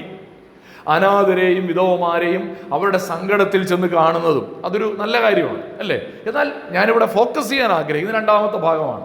ലോകത്താലുള്ള കളങ്കം പറ്റാതെ വണ്ണം തന്നെത്താൻ കാത്തുകൊള്ളുന്നത്. ഏതാണ് ഈ ലോകത്താലുള്ള കളങ്കം പറ്റുക എന്ന് പറഞ്ഞാൽ അതിൻ്റെ അർത്ഥം? ലോകത്താലുള്ള കളങ്കം പറ്റുക എന്ന് പറഞ്ഞാൽ ഈ ലോകത്തിൻ്റെ വ്യവസ്ഥിതിയുടെ ഭാഗമായി നമ്മൾ മാറുക എന്നാണ് അതിൻ്റെ അർത്ഥം. ലോകത്തിൻ്റെ ഒഴുക്കിൽ നമ്മൾ പെടുക എന്നാണ് അതിൻ്റെ അർത്ഥം. ലോകത്തിൻ്റെ ചിന്താഗതികൾ ഒരു വിശ്വാസി പുലർത്തുക എന്നാണ് അതിൻ്റെ അർത്ഥം. അത് പറ്റാതെ വണ്ണം, ലോകത്താലുള്ള കളങ്കം പറ്റാതെ വണ്ണം തന്നെത്താൻ കാത്തുകൊള്ളണം. ഇതാണ് ദൈവം നമ്മെക്കുറിച്ച് ആഗ്രഹിക്കുന്ന ഒരു കാര്യം. അപ്പോൾ സാത്താൻ്റെ ശ്രമം എപ്പോഴും എന്തായിരിക്കും എന്നറിയാമോ? സാത്താൻ്റെ ശ്രമം ഇവൻ്റെ കളങ്കം മുഴുവൻ, അവൻ്റെ സാമ്രാജ്യത്തിൻ്റെ കളങ്കം നമ്മളിൽ പറ്റിക്കുക എന്നുള്ളതാണ് സാത്താൻ്റെ ഒരു സ്കീം എന്ന് പറയുന്നത്. ഒന്ന്, അവൻ ദൈവത്തെ പോലെ ത്രിയേക ദൈവത്തെ അനുകരിക്കും. രണ്ട്, അവൻ എന്ത് ചെയ്യുമെന്ന് അറിയാമോ? അവൻ്റെ രാജ്യം നമ്മളിൽ കൊണ്ടുവരാനായിട്ട് ശ്രമിക്കും. സാത്താൻ്റെ രാജ്യം ദൈവരാജ്യമാണോ സാത്താൻ്റെ രാജ്യമാണോ നമ്മളിലുള്ളത്? എനിക്കിവിടെ നിന്നിട്ട് ആരെക്കുറിച്ചും പറയാൻ പറ്റത്തില്ല. സ്വർഗസ്ഥനായ ഞങ്ങളുടെ പിതാവേ, നിന്റെ രാജ്യം വരണമേ നമ്മൾ പ്രാർത്ഥിക്കും, അല്ലേ? അടുത്ത വാക്ക് എന്നാണെന്നറിയാമോ? അടുത്ത വാക്ക് എന്നാ? നിന്റെ ഇഷ്ടം സ്വർഗത്തിലെ പോലെ ഭൂമിയിലും ആകണം എന്ന് പറഞ്ഞാൽ എൻ്റെ ജീവിതത്തിലും ആകണമെന്ന് അതിൻ്റെ അർത്ഥം. പക്ഷെ നമ്മൾ പലപ്പോഴും ആരുടെ ഇഷ്ടമാണ് ചെയ്യുന്നത്? അപ്പോൾ ഒരു ചോദ്യമുണ്ട്, നമ്മളിൽ ദൈവരാജ്യമാണോ സാത്താൻ്റെ രാജ്യമാണോ ഉള്ളത്? സാത്താൻ്റെ തന്ത്രങ്ങൾ. ഇനി ഒരു വാക്യം കൂടെ അതോട് ചേർന്ന് വായിക്കാം. 1 യോഹന്നാൻ 2-ാം അധ്യായം 16-17 വാക്യങ്ങൾ. ഇത് നമുക്ക് എല്ലാവർക്കും കാണാതെ അറിയാവുന്ന വാക്യമാണ്. 1 യോഹന്നാൻ 2-16-17 വാക്യങ്ങൾ. ജഡമോഹം, കൺമോഹം, ജീവനത്തിൻ്റെ പ്രതാപം, ഇങ്ങനെ ലോകത്തിലുള്ളതെല്ലാം പിതാവിൽ നിന്നല്ല ലോകത്തിൽ നിന്നത്രേ ആകുന്നു. ലോകവും അതിൻ്റെ മോഹവും ഒഴിഞ്ഞു പോകുന്നു, ദൈവേഷ്ടം ചെയ്യുന്നവനോ എന്നേക്കും നിലനിൽക്കുന്നു. ഈ ലോകത്തിൻ്റെ അല്ലെങ്കിൽ ലോകരാജ്യത്തിൻ്റെ 3 പ്രത്യേകതകളാണ് അവിടെ പറയുന്നത്. ഒന്ന്, അത് സ്വാർത്ഥമാണ്, സെൽഫിഷാണ്. The first characteristic of Satan's kingdom is its selfish. സ്വാർത്ഥത. ഞാൻ ആദ്യം പറഞ്ഞല്ലോ, അവൻ്റെ കാര്യം നോക്കാൻ അറിയാം, അവനാണ് മിടുക്കൻ, അതാണ് നല്ലതെന്ന് നമ്മൾ എന്ത് ചെയ്യും? പറഞ്ഞു പഠിപ്പിക്കുകയാണ്. അതാണ് ഒന്നാമത്തെ പ്രത്യേകത. ജഡത്തിൻ്റെ മോഹം. എൻ്റെ ജഡത്തിൻ്റെ ഇഷ്ടം ഇതാണ്, ഞാൻ അതിനു വേണ്ടി എന്തും ചെയ്യും. എൻ്റെ കണ്ണിൻ്റെ മോഹം ഇതാണ്, ഞാൻ അതിനു വേണ്ടി എന്തും ചെയ്യും. എൻ്റെ കണ്ണ് മോഹിച്ചതൊക്കെ ഞാൻ എന്ത് ചെയ്യും? സ്വന്തമാക്കും. ജഡമോഹം, കൺമോഹം. 3, ജീവനത്തിൻ്റെ പ്രതാപം. ഈ ഭൂമിയിൽ പ്രതാപത്തോടെ ജീവിക്കുക, അതാണ് മൂന്നാമത്തേത്. ഇത് 3 എന്താ? സ്വാർത്ഥതയിൽ നിന്നുള്ള ചിന്തയാണ്. അതാണ് ഒന്നാമത്തെ പദ്ധതി. 2, അവിടെ പറയുകയാണ്, ഇങ്ങനെ ലോകത്തിലുള്ളതെല്ലാം പിതാവിൽ നിന്നല്ല. പിതാവിൽ നിന്നല്ല. ചില ആൾക്കാർ പറയില്ലേ, സ്വർഗത്തിൽ ചെല്ലുമ്പോൾ ദൈവം ചോദിക്കും. എന്താ ചോദിക്കുന്നറിയോ? എടാ, ഞാൻ അവിടെ ഇത്രയും നല്ല തെങ്ങും പനയൊക്കെ ഉണ്ടാക്കി വെച്ചേച്ച് നീ അതൊന്നും കുടിക്കാണ്ടാണോ ഇങ്ങോട്ട് വന്നേ? ചില ആൾക്കാർ ചോദിക്കും. ചില ആൾക്കാർ മദ്യപിക്കുന്നതിന് ന്യായീകരണമായിട്ട് പറയുന്നൊരു കാര്യമാണ്, ഇതൊക്കെ കുടിക്കാതാണ് ഞാൻ ഇതൊക്കെ അവിടെ ഉണ്ടാക്കി വെച്ചതല്ലേ. അതാണ് ഇവിടെ പറയുന്നത്. ഇങ്ങനെ ലോകത്തിലുള്ളത് എല്ലാം ആരിൽ നിന്നല്ല? പിതാവിൽ നിന്നല്ല. തെങ്ങുണ്ടാക്കിയത് ദൈവമാണ്, പനയുണ്ടാക്കിയത് ദൈവമാണ്. പക്ഷെ ആ തെങ്ങും പനയും ഒക്കെ വേറെ ഉദ്ദേശത്തോടെയാണ് തന്നത്. നമ്മളെ തേങ്ങയൊക്കെ ഇട്ട് ഉപയോഗിക്കാനാണ് തന്നത്, അല്ലെങ്കിൽ അത് ലഹരിക്ക് വേണ്ടി അടിമപ്പെടാൻ വേണ്ടി തന്നതല്ല. പക്ഷേ ഈ ലഹരിക്ക് വേണ്ടി അടിമപ്പെടുത്തുക എന്നുള്ളത് ആരിൽ നിന്നാണ്? സാത്താനിൽ നിന്നാണ് എന്ന് നമ്മൾ മനസ്സിലാക്കണം. മൂന്നാമത്തെ പ്രത്യേകത, ഇറ്റ് ഈസ് ടെമ്പററി. ലോകവും അതിൻ്റെ മോഹവും ഒഴിഞ്ഞു പോകുന്നു. It is temporary. നമ്മളിനി ഈ ലോകത്ത് ജഡമോഹവും കൺമോഹവും ജീവനത്തിൻ്റെ പ്രതാപവും ഒക്കെ നേടിയെടുത്തു, സ്വാർത്ഥ താല്പര്യത്തോടെ എല്ലാം വെട്ടിപ്പിടിച്ചു, സ്വന്തമാക്കി എന്ന് കരുതുക. എന്ത് സംഭവിക്കുമെന്ന് അറിയാമോ? ഒഴിഞ്ഞു പോകും. ടെമ്പററിയാണ്, താൽക്കാലികമാണ്. അങ്ങനെയാണെങ്കിൽ ഒരു കാര്യം നമ്മൾ ഓർത്തിരിക്കണം, നമ്മൾ ഏത് സാമ്രാജ്യത്തിൻ്റെ ഭാഗമാണ്, ഏത് രാജ്യത്തിൻ്റെ ഭാഗമാണ്? ഒന്ന്, സാത്താൻ അനുകരിക്കുന്നത് ദൈവിക തൃത്വത്തെ അനുകരിക്കും. 2, ദൈവരാജ്യത്തെ അവൻ അനുകരിക്കും. 3, ഒരു ഫോൾസ് ചർച്ച്, ഒരു വ്യാജ സഭയെ സാത്താൻ ഇവിടെ ഉണ്ടാക്കിയിട്ടുണ്ട്. വെളിപ്പാട് 3:9 സഭകൾക്കുള്ള ദൂത അവിടെ പറയുകയാണ്, യഹൂദന്മാരല്ലാതിരിക്കെ യഹൂദന്മാരെന്ന് കളവായി പറയുന്ന ചിലരെ ഞാൻ സാത്താൻ്റെ പള്ളിയിൽ നിന്ന് വരുത്തും. സാത്താൻ അങ്ങനെ പള്ളിയൊക്കെ ഉണ്ടോ? ഇത് കാണുമ്പോൾ നമ്മൾ വിചാരിക്കും കുരിശ് തലകീടായി വെക്കുന്ന വല്ല പള്ളിയോ, പള്ളികളിൽ നിന്ന് ഈ തിരുവത്താഴത്തിനും കർത്തൃമേശയ്ക്കും ഉപയോഗിക്കുന്ന അപ്പം മോഷ്ടിച്ചുകൊണ്ട് പോകുന്ന ആൾക്കാരുടെ പള്ളിയാണെന്നൊക്കെ. അതല്ല ഇവിടെ ഉദ്ദേശിക്കുന്നത്. സാത്താൻ അറിഞ്ഞുകൂടെ അങ്ങനെയൊക്കെ കാണിച്ച അല്ലേ? പണ്ട് ഒനിഡ TV പരസ്യത്തിൽ വന്ന മാതിരി സാത്താൻ വന്ന ആരേലും അടുക്കുമോ? ഇല്ല, ആരും അടുക്കില്ല. അപ്പോൾ സാത്താൻ ഒരിക്കലും ഞാൻ സാത്താനാണ്, ഇപ്പോൾ ഒക്കെ എത്രയും ഞാൻ കാണിച്ചു തരാം, എൻ്റെ പുറകെ പോരേന്നും പറഞ്ഞ് സാത്താൻ ആരെയും വിളിക്കുന്നില്ല. സാത്താൻ വിളിക്കുമ്പോഴെല്ലാം അവൻ, നമ്മൾ തിരുവചനത്തിൽ വായിക്കുന്നുണ്ട്, വെളിച്ച ദൂതൻ്റെ വേഷം ധരിച്ചുകൊണ്ടാണ് അവൻ വരുന്നത്. അവനൊരിക്കലും കൊമ്പും പാലും ഒക്കെ വെച്ച് വരാൻ പോകുന്നില്ല. അപ്പോൾ അവൻ ഉണ്ടാക്കിയിരിക്കുന്നത് എന്താണ്? ഒരു ദൈവസഭ ഉണ്ടെങ്കിൽ അവൻ എന്തു ചെയ്യും? അതിനെ ഇമിറ്റേറ്റ് ചെയ്തുകൊണ്ട് അവനൊരു വ്യാജ സഭയും ഉണ്ടാക്കിയിട്ടുണ്ട്. അപ്പോൾ ആ വ്യാജ സഭയിൽ ആരൊക്കെ ഉണ്ടാകും? മത്തായി 7:15 നമ്മൾ വായിക്കുന്ന പോലെ കള്ളപ്രവാചകന്മാരുണ്ടാകും. കള്ളപ്രവാചകന്മാരെ സൂക്ഷിച്ചു കൊള്ളുവീൻ. യേശു കർത്താവ് തന്നെ പറയുകയാണ്, കള്ളപ്രവാചകന്മാരെ സൂക്ഷിച്ചു കൊള്ളുവീൻ. അവർ ആടുകളുടെ വേഷം പൂണ്ട് നിങ്ങളുടെ അടുക്കൽ വരുന്നു, അകമേയോ കടിച്ചു കീറുന്ന ചെന്നായ്ക്കളാകുന്നു. 24-ാം അധ്യായം നോക്കിയേ, മത്തായി 24:4-5 വാക്യങ്ങൾ. അവിടെ പറയുന്നത് എന്താണ്? ആരും നിങ്ങളെ തെറ്റിക്കാതിരിപ്പാൻ സൂക്ഷിച്ചു കൊള്ളുവീൻ. ഞാൻ ക്രിസ്തു എന്ന് പറഞ്ഞ് അനേകർ എൻ്റെ പേരെടുത്തു വന്ന് പലരെയും തെറ്റിക്കും. കള്ളപ്രവാചകന്മാരും ഫോൾസ് ടീച്ചേഴ്സും. ഇനി കള്ള അപ്പോസ്തലന്മാരുണ്ട്. വെളിപ്പാട് പുസ്തകത്തിൽ നമ്മൾ വായിക്കുന്നുണ്ട്, കള്ള അപ്പോസ്തലന്മാർ. തങ്ങൾ അപ്പോസ്തലന്മാരല്ലാതിരിക്കെ അപ്പോസ്തലന്മാരെന്ന് പറയുന്നവർ ശരിക്കും അപ്പോസ്തലന്മാരല്ല, പക്ഷെ അവർ എന്ത് ചെയ്യുകയാണ്? സ്വയം അപ്പോസ്തലന്മാരായിട്ടൊക്കെ പ്രഖ്യാപിച്ച ആളുകൾ. പിന്നെ അപ്പോൾ വ്യാജ ഉപദേഷ്ടാക്കന്മാരുണ്ട്, വ്യാജ പ്രവാചകന്മാരുണ്ട്, വ്യാജ അപ്പോസ്തലന്മാരുണ്ട്. അങ്ങനെയാണെങ്കിൽ പിന്നെ വ്യാജ വിശ്വാസികളും ഉണ്ടാവില്ലേ? വ്യാജ വിശ്വാസികളും ഉണ്ടാകും. മത്തായിയുടെ സുവിശേഷമൊക്കെ നമ്മൾ വായിക്കുമ്പോൾ ദൈവരാജ്യത്തെക്കുറിച്ച് കർത്താവ് പറഞ്ഞപ്പോൾ ഉപമകളിൽ പറഞ്ഞൊരു കാര്യമുണ്ട്. സ്വർഗരാജ്യം ഒരു വയലിനോട് സദൃശ്യം. എന്നിട്ട് പറഞ്ഞു, വയലിനെ കുറിച്ച് പറഞ്ഞപ്പോൾ പറയുകയാണ്, മനുഷ്യർ ഉറങ്ങുമ്പോൾ അവൻ്റെ ശത്രു വന്നു ഗോതമ്പിൻ്റെ ഇടയിൽ കള വിതച്ച് പോയി കളഞ്ഞു. ഞാറ് വളർന്നു, കതിരായപ്പോൾ കളയും കാണായി വന്നു. എന്നിട്ട് താഴേക്ക് പോകുമ്പോൾ അതിൻ്റെ വ്യാഖ്യാനം കർത്താവ് തന്നെ വിശദീകരിക്കുന്നുണ്ട് 39-ാം വാക്യത്തിൽ. കള ദുഷ്ടന്റെ പുത്രന്മാർ, അത് വിതച്ച ശത്രു പിശാച്, കൊയ്ത്ത് ലോകാവസാനം. എന്ന് പറഞ്ഞാൽ ഒരു ഇൻസ്റ്റിറ്റ്യൂഷണലൈസ്ഡ് ചർച്ചിനെ കുറിച്ചല്ല ഈ ഫോൾസ് ചർച്ച് എന്ന് പറയുന്നത്. ഏതെങ്കിലും ഒരു പ്രത്യേക ഡിനോമിനേഷനെ കുറിച്ചല്ല ഇവിടെ വ്യാജസഭ എന്ന് പറയുന്നത്. സാത്താൻ ദൈവരാജ്യത്തിൻ്റെ ഇടയ്ക്കൊക്കെ എന്ത് ചെയ്യുന്നുണ്ട്? ഈ കള ഇങ്ങനെ വിതച്ചുകൊണ്ടിരിക്കുക. അപ്പോൾ ഇതിനകത്ത് കള്ളപ്രവാചകന്മാർ എവിടെ വേണേലും കയറി വരാം, വ്യാജ ഉപദേഷ്ടാക്കന്മാർ എവിടെ വേണേലും കയറി വരാം, കള്ളവിശ്വാസികളും എവിടെ വേണേലും കയറി വരാം. കാരണം ഇത് പ്രത്യേകം വേറൊരു വയലിൽ കൊണ്ടുപോയി വിതച്ചാൽ അതിൻ്റെ ഗുണം കിട്ടും സാത്താന്? നമുക്കല്ല, സാത്താന്. സാത്താൻ അറിയാമല്ലോ ഇത് യഥാർത്ഥ വിശ്വാസികളുടെ ഇടയെ വേണം എന്ത് ചെയ്യാൻ, ഇതൊക്കെ കൊണ്ടുപോയി വിതയ്ക്കാനും വിതറാനും. അതുകൊണ്ടാണ് നമ്മളവിടെ വായിക്കുന്നത്, ഈ കളയെക്കുറിച്ച് വായിക്കുന്നുണ്ട്.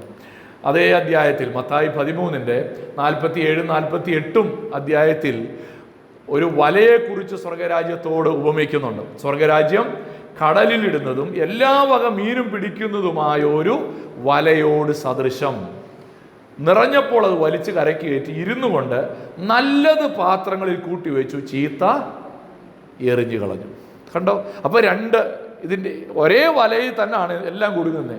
കർത്താവ് എന്ത് ചെയ്യും? അന്ത്യന്യായവിധിയിൽ ആ ചീത്തയൊക്കെ എറിഞ്ഞു കളയും. അപ്പോൾ യഥാർത്ഥ വിശ്വാസിയും കള്ളവിശ്വാസിയുണ്ട്. അപ്പോൾ ഒരു ചോദ്യം, ആരാ ഈ കള്ളവിശ്വാസികൾ? അവരെങ്ങനെയാ തിരിച്ചറിയാൻ പറ്റുന്നത്? വേദപുസ്തകം പറയുന്നൊരു കാര്യം ഇങ്ങനെയാണ്. പത്രോസ് അപ്പോസ്തലൻ പറയുന്നൊരു കാര്യമുണ്ട്, നിങ്ങളുടെ വിളിയും തിരഞ്ഞെടുപ്പും ഉറപ്പാക്കിക്കൊള്ളുവീൻ. Make sure that you are a true believer. Make sure that you are a true believer. പള്ളിയിലൊക്കെ വരുന്നുണ്ട്, പക്ഷേ ചില ആളുകൾ ആരാകാൻ സാധ്യതയുണ്ട്? ഈ പറഞ്ഞ ഗ്രൂപ്പിൽപ്പെട്ട ആളാവാൻ സാധ്യതയുണ്ട്. ഈ സ്വഭാവമൊക്കെ ഉള്ള ആളാകാൻ സാധ്യതയുണ്ട്. നമ്മൾ അറിയണമെന്നില്ല. ഞാൻ രക്ഷിക്കപ്പെട്ടതല്ലെങ്കിൽ, ഞാൻ വിശ്വാസികളുടെ കൂട്ടത്തിൽ ഇരിക്കുന്നുണ്ടെങ്കിൽ, നല്ല മീനിന്റെ കൂടെ ആ വല കുടുങ്ങാൻ വേണ്ടി ഇരിക്കുകയാണെങ്കിൽ, ആ നല്ല വിത്ത് വിതച്ച് വളർന്നതിന്റെ കൂട്ടത്തിൽ ഞാനും ഇങ്ങനെ കള പോലെ വളരുന്നുണ്ടെങ്കിൽ എൻ്റെ അവസാനം എവിടെ ആയിരിക്കും എന്നറിയാമോ? ആ ചീത്ത മീനുകളെ എറിഞ്ഞു കളഞ്ഞതുപോലെ, ആ കള പറിച്ച് എറിഞ്ഞ് തീയിലേക്ക് ഇടുന്നത് പോലെ എൻ്റെയും നിങ്ങളുടെയും ജീവിതം ആയി പോകാൻ സാധ്യതയുണ്ട്. അതുകൊണ്ടാണ് പറഞ്ഞത്, നിങ്ങളുടെ വിളിയും തിരഞ്ഞെടുപ്പും ഉറപ്പാക്കിക്കൊള്ളുവിൻ. നമ്മൾ ആരാകരുത്? ഈ കള്ളവിശ്വാസിയാകരുത്. We should not be a false believer, fake believer. ഇത് നമ്മൾ ഉറപ്പാക്കേണ്ട ഒരു കാര്യമാണ്. നമ്മുടെ മക്കളെക്കുറിച്ച് നമ്മളിത് ഉറപ്പാക്കണം. നമ്മുടെ കുഞ്ഞുങ്ങൾ വളർന്നു വരുന്നു, അവർ രക്ഷിക്കപ്പെട്ട് യഥാർത്ഥ വിശ്വാസിയായി തീരണം എന്നുള്ളത് ഓരോ മാതാപിതാക്കളുടെയും വലിയ ഉത്തരവാദിത്വമാണ്. അതുകൊണ്ട് സാത്താനെ അനുകരിക്കുന്നു എന്നുള്ളതാണ് പിശാചിൻ്റെ ഒന്നാമത്തെ തന്ത്രം. ഒത്തിരി സമയം അങ്ങ് പോയി. ഞാനിന്ന് വളരെ സ്പീഡ് കുറയ്ക്കാൻ ശ്രമിക്കുക കേട്ടോ. അതുകൊണ്ടാണ് എന്നോട് പലരും കമൻറ്റ് പറഞ്ഞു, ഇത്രയും സ്പീഡിൽ പോവല്ലേ, സ്പീഡ് കുറയ്ക്കണം എന്നൊക്കെ പറഞ്ഞു. പക്ഷെ പറഞ്ഞവരൊന്നും വന്നുമില്ല. ഓക്കെ, രണ്ടാമത്തെ സാത്താൻ്റെ തന്ത്രമാണ് പ്രലോഭിപ്പിക്കുക. Satan ടെംപ്റ്റ്സ് people. പ്രലോഭനമാണ് സാത്താൻ്റെ രണ്ടാമത്തെ തന്ത്രം. ഒന്ന്, ദൈവത്തെ അനുകരിക്കുക. രണ്ട്, പ്രലോഭിപ്പിക്കുക. യാക്കോബ് അപ്പോസ്തലന്റെ ലേഖനമാണ് ഈ പ്രലോഭനത്തിൻ്റെ ഏറ്റവും നല്ല വിശദീകരണം. ഞാൻ ഈ ഭാഗം ഇച്ചിരി സ്പീഡിൽ പോകും, കാരണം ഇത് നമ്മൾ ഒത്തിരി കേട്ടിട്ടുള്ളൊരു കാര്യമായതുകൊണ്ട് ഈ രണ്ടാമത്തെ പോയിന്റ് ഞാൻ കുറച്ചുകൂടെ സ്പീഡിൽ പോകാനായിട്ട് ആഗ്രഹിക്കുകയാണ്. യാക്കോബ് 1:13 മുതൽ 15 വരെ. പരീക്ഷിക്കപ്പെടുമ്പോൾ ഞാൻ ദൈവത്താൽ പരീക്ഷിക്കപ്പെടുന്നു എന്ന് ആരും പറയരുത്. ദൈവം ദോഷങ്ങളാൽ പരീക്ഷിക്കപ്പെടാത്തവനാകുന്നു, താൻ ആരെയും പരീക്ഷിക്കുന്നതുമില്ല. ഓരോരുത്തൻ പരീക്ഷിക്കപ്പെടുന്നത് സ്വന്തം മോഹത്താൽ ആകർഷിച്ച് വശീകരിക്കപ്പെടുകയാലാകുന്നു. മോഹം ഗർഭം ധരിച്ച് പാപത്തെ പ്രസവിക്കുന്നു, പാപം മുഴുത്തിട്ട് മരണത്തെ പെറുന്നു. അപ്പോൾ ഒന്നാമതായി ഇവിടെ മനസ്സിലാക്കേണ്ടി വരും, ദൈവം നമ്മളെ ആരെ എന്ത് ചെയ്യുന്നില്ല, പരീക്ഷിക്കുന്നില്ല എന്ന് പറയുന്നതിനേക്കാൾ കുറച്ചുകൂടെ ശരി പ്രലോഭിപ്പിക്കുന്നില്ല എന്നുള്ളതാണ്. കാരണം ദൈവം അബ്രഹാമിനെ പരീക്ഷിച്ചു എന്ന് ഉൽപ്പത്തി 22:1 നമ്മൾ വായിക്കുന്നുണ്ട്, ഇല്ലേ? പരീക്ഷിച്ചിട്ടാണ് അബ്രഹാമിനോട് പറയുന്നത്, നിന്റെ ഏകജാതനായ ഇസ്ഹാക്കിനെ യാഗം കഴിക്കാൻ പറയുന്നത്. അപ്പൊ ദൈവം അബ്രഹാമിനെ ടെസ്റ്റ് ചെയ്യുന്നുണ്ട്, ടെംപ്റ്റ് ചെയ്യുന്നില്ല. പരീക്ഷിക്കുന്നുണ്ട്, പക്ഷെ ദൈവം ആരെയും പ്രലോഭിപ്പിക്കുന്നില്ല. എന്നാൽ സാത്താൻ എന്ത് ചെയ്യുന്നുണ്ട്? നമ്മളെ എല്ലാവരെയും പ്രലോഭിപ്പിക്കുന്നുണ്ട്. ഇനി എങ്ങനെയാണ് സാത്താൻ്റെ പ്രലോഭനം? 4 സ്റ്റെപ്പ് ആണ് ഇതിനകത്തുള്ളത്. 4 സ്റ്റെപ്പ്. ഒന്നാമത്തെ സ്റ്റെപ്പാണ് ഡിസെപ്ഷൻ. വഞ്ചിക്കുക എന്ന് വേണമെങ്കിൽ നമുക്ക് പറയാം. 14-ാമത്തെ വാക്യത്തിൽ എന്താ നമ്മൾ വായിക്കുന്നത്? യാക്കോബ് 1:14. ഓരോരുത്തൻ പരീക്ഷിക്കപ്പെടുന്നത് സ്വന്തം മോഹത്താൽ ആകർഷിച്ച് വശീകരിക്കപ്പെടുകയാൽ ആകുന്നു. ഒന്നാമത് സാത്താൻ അവൻ്റെ വഞ്ചന എങ്ങനെയാണെന്നറിയാമോ? അവിടെ ഉപയോഗിച്ചിരുന്ന 2 വാക്കുകളുണ്ട്, ആകർഷിക്കുക, വശീകരിക്കുക. ഇവിടെ ഉപയോഗിച്ചിരിക്കുന്ന പദങ്ങൾ ഈ ചൂണ്ടയിടുന്നില്ലേ, ചൂണ്ടയിടുക എന്ന അർത്ഥത്തിലാണ്. ചൂണ്ടയിടുമ്പോൾ നമ്മൾ ആരെങ്കിലും ആ ചൂണ്ട കൊളുത്ത് നേരെ വെള്ളത്തിലേക്ക് ഇടുമോ? എടാ മീനെ ഈ ചൂണ്ടയെ ഒന്ന് കൊത്തടാ, നമ്മൾ ഇടില്ല അല്ലേ? ആ ചൂണ്ടക്കൊളുത്തിന് പുറത്തുകൂടെ പണ്ടൊക്കെയാണ് ഈ മണ്ണിരേനെ ഇങ്ങനെ പുറത്ത് വയ്ക്കും. അപ്പം മീൻ നോക്കുമ്പോൾ എനിക്ക് നല്ലൊരു തീറ്റയായിട്ട് ഒരു മണ്ണിര. എന്താണ് നമ്മൾ ആ മണ്ണിര കൊണ്ട് ചെയ്യുന്നത്? അകത്ത് യഥാർത്ഥത്തിൽ ചൂണ്ടക്കൊളുത്താണ്, പക്ഷെ അതിനെ കവർ ചെയ്തുകൊണ്ട് എന്ത് ചെയ്യും? ആ മീനിനെ പ്രലോഭിപ്പിക്കാനായിട്ട് ഒരു മണ്ണിരയും ഇട്ട് കൊടുക്കും. ഈ അർത്ഥത്തിലാണ് അവിടെ ഉപയോഗിച്ചിരിക്കുന്നത്. ആകർഷിക്കുക, ആകർഷിച്ച് വശീകരിക്കുക. സാത്താൻ അതുകൊണ്ട് എപ്പോഴും എല്ലാ പാപത്തിനും കൊടുത്തിരിക്കുന്ന ഒരു കളർ എന്നായിരിക്കും അറിയോ? It's just A fun. ഇതൊക്കെ ഒരു രസമല്ലേ? ഫൺ, എക്സൈറ്റ്മെന്റ്, ഭയങ്കര സംതൃപ്തി തരുന്നൊരു കാര്യം. എല്ലാ പാപത്തിനും പിശാച് കൊടുക്കുന്ന ഒരു ഇമേജ് എന്താ, അല്ലെങ്കിൽ കളർ എന്താ? ഈ ഇമേജാണ് കൊടുക്കുന്നത്. ഇങ്ങനെയാണ് സാത്താൻ എന്ത് ചെയ്യുന്നത്? ആകർഷിച്ച് വശീകരിക്കുക എന്ന് നമുക്കവിടെ കാണാൻ കഴിയുന്നു. ഉൽപ്പത്തി 3-ാം അധ്യായത്തിന്റെ 4-ാം വാക്യത്തിൽ സാത്താൻ ഹവയോട് എന്നാ പറഞ്ഞത്? ഈ തോട്ടത്തിന്റെ നടുവിൽ നിൽക്കുന്ന വൃക്ഷത്തിന്റെ ഫലം തിന്നാ നീ മരിച്ചു പോകും. നീ മരിച്ചു പോകുന്നു മാത്രമല്ല, നീയും നിന്റെ ഭർത്താവും തമ്മിൽ പിന്നെ വഴക്കാകും. നീ അവനെ കുറ്റം പറയും, അവൻ നിന്നെ കുറ്റം പറയും. നിങ്ങൾ തമ്മിൽ വഴക്കുണ്ടാകും. മാത്രമല്ല, നിങ്ങളുടെ മക്കളിലേക്ക് ഇതേ സ്വഭാവം വരും. അത് കഴിഞ്ഞിട്ട് മൂത്ത മോൻ ഇളയ മോനെ തല്ലിക്കൊല്ലും. ഇങ്ങനെയൊക്കെയാണോ സാത്താൻ പറഞ്ഞേ? സത്യമായിട്ടുള്ള കാര്യമാണോ പറഞ്ഞേ? സാത്താൻ ഇതൊന്നും പറഞ്ഞില്ല. ചൂണ്ടക്കൊളുത്ത് അടിയിൽ, ഇതാണ് സത്യം. ആ ചൂണ്ടക്കൊളുത്തിനെ അവൻ മറച്ചു വെച്ചു പറഞ്ഞു, ഇത് തിന്നാൽ നിങ്ങൾ ദൈവത്തെ പോലാകും. ഈ ആദമിനും ഹവ്വയ്ക്കും ദൈവത്തെ കണ്ട് കണ്ട് ദൈവത്തോട് ഭയങ്കര ആരാധന മൂത്തിരിക്കുക. അപ്പോഴാണ് അതുപോലാകാൻ ഉള്ളൊരു അവസരം വരുന്നത്. അവരെന്ത് ചെയ്തു?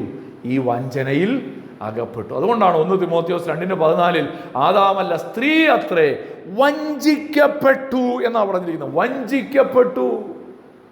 ഹവ്വ വിചാരിച്ചത് എന്താണ്? ദൈവത്തെ പോലാകും എന്ന് വിചാരിച്ചു. ആ വഞ്ചനയിലാണ് ഹവ്വ അകപ്പെടാനായിട്ടിടയായി തീർന്നത്. നമ്മൾ മനസ്സിലാക്കേണ്ട ഒരു കാര്യം, എങ്ങനെയാണ് സാത്താൻ്റെ വഞ്ചന അറിയാൻ പറ്റുന്നത്? എങ്ങനെ സാത്താൻ്റെ വഞ്ചന അറിയാൻ പറ്റും?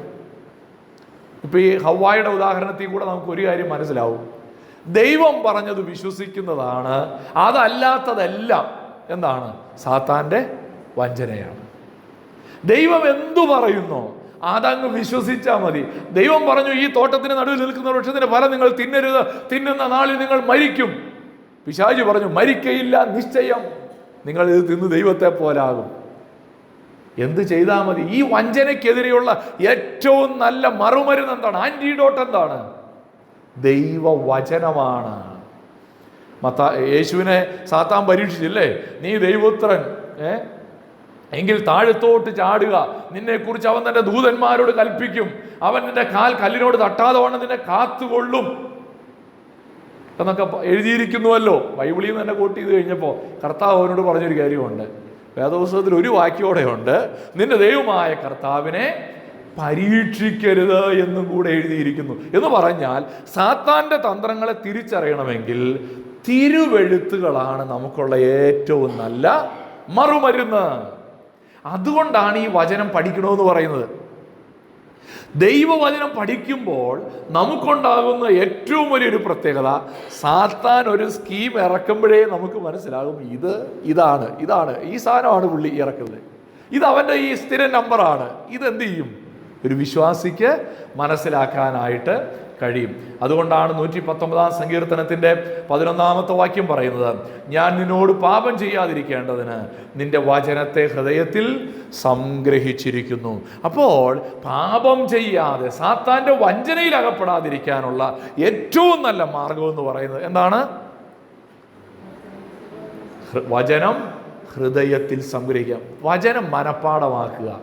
കർത്താവിനെ ഈ സാത്താൻ പരീക്ഷിച്ചപ്പോഴേ കർത്താവ് ഇടയ്ക്ക് വെച്ച് പറഞ്ഞു, ഒരു സെക്കൻഡ് ഞാൻ ഒന്ന് ബൈബിൾ മറച്ചു നോക്കിക്കോട്ടെ, ഇതിനെതിരെ വല്ല വാക്യമുണ്ടോ?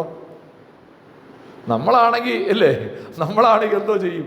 ഒരു മിനിറ്റ്, കഴിഞ്ഞ ആഴ്ചത്തെ പ്രസംഗത്തിന് നോട്ട് നോക്കിക്കോട്ടെ, ഒരു വാക്യം ഉണ്ടെന്ന് തോന്നുന്നു. കർത്താവ് ഇതൊന്നും നോക്കിയില്ല. കർത്താവ് ഉടനെ പറയുകയാണ്, ഇങ്ങനെയും കൂടെ വാക്യമുണ്ട്. ഇതാണ് വചനം മനഃപ്പാടമാക്കുക എന്നുള്ളത് കൊണ്ട് ഉദ്ദേശിക്കുന്നത്. കാരണം തക്ക സമയത്ത് സാത്താൻ്റെ തന്ത്രത്തെ ഡിഫെൻഡ് ചെയ്യണമെങ്കിൽ നമ്മുടെ കയ്യിൽ ആയുധം റെഡിയായിട്ടിരിക്കണം. അപ്പോൾ 1 വഞ്ചിക്കുക, 2 നമ്മുടെ മോഹങ്ങളാണ്. നമ്മുടെ മോഹങ്ങളാണ് സാത്താൻ്റെ ഏറ്റവും നല്ല വളക്കൂറുള്ള മണ്ണ്. സാത്താൻ്റെ കൃഷി ഇറക്കാൻ പറ്റിയ ഏറ്റവും വളക്കൂറുള്ള മണ്ണ് എന്താന്ന് ചോദിച്ചാൽ അവർ ഡിസയേഴ്സ്.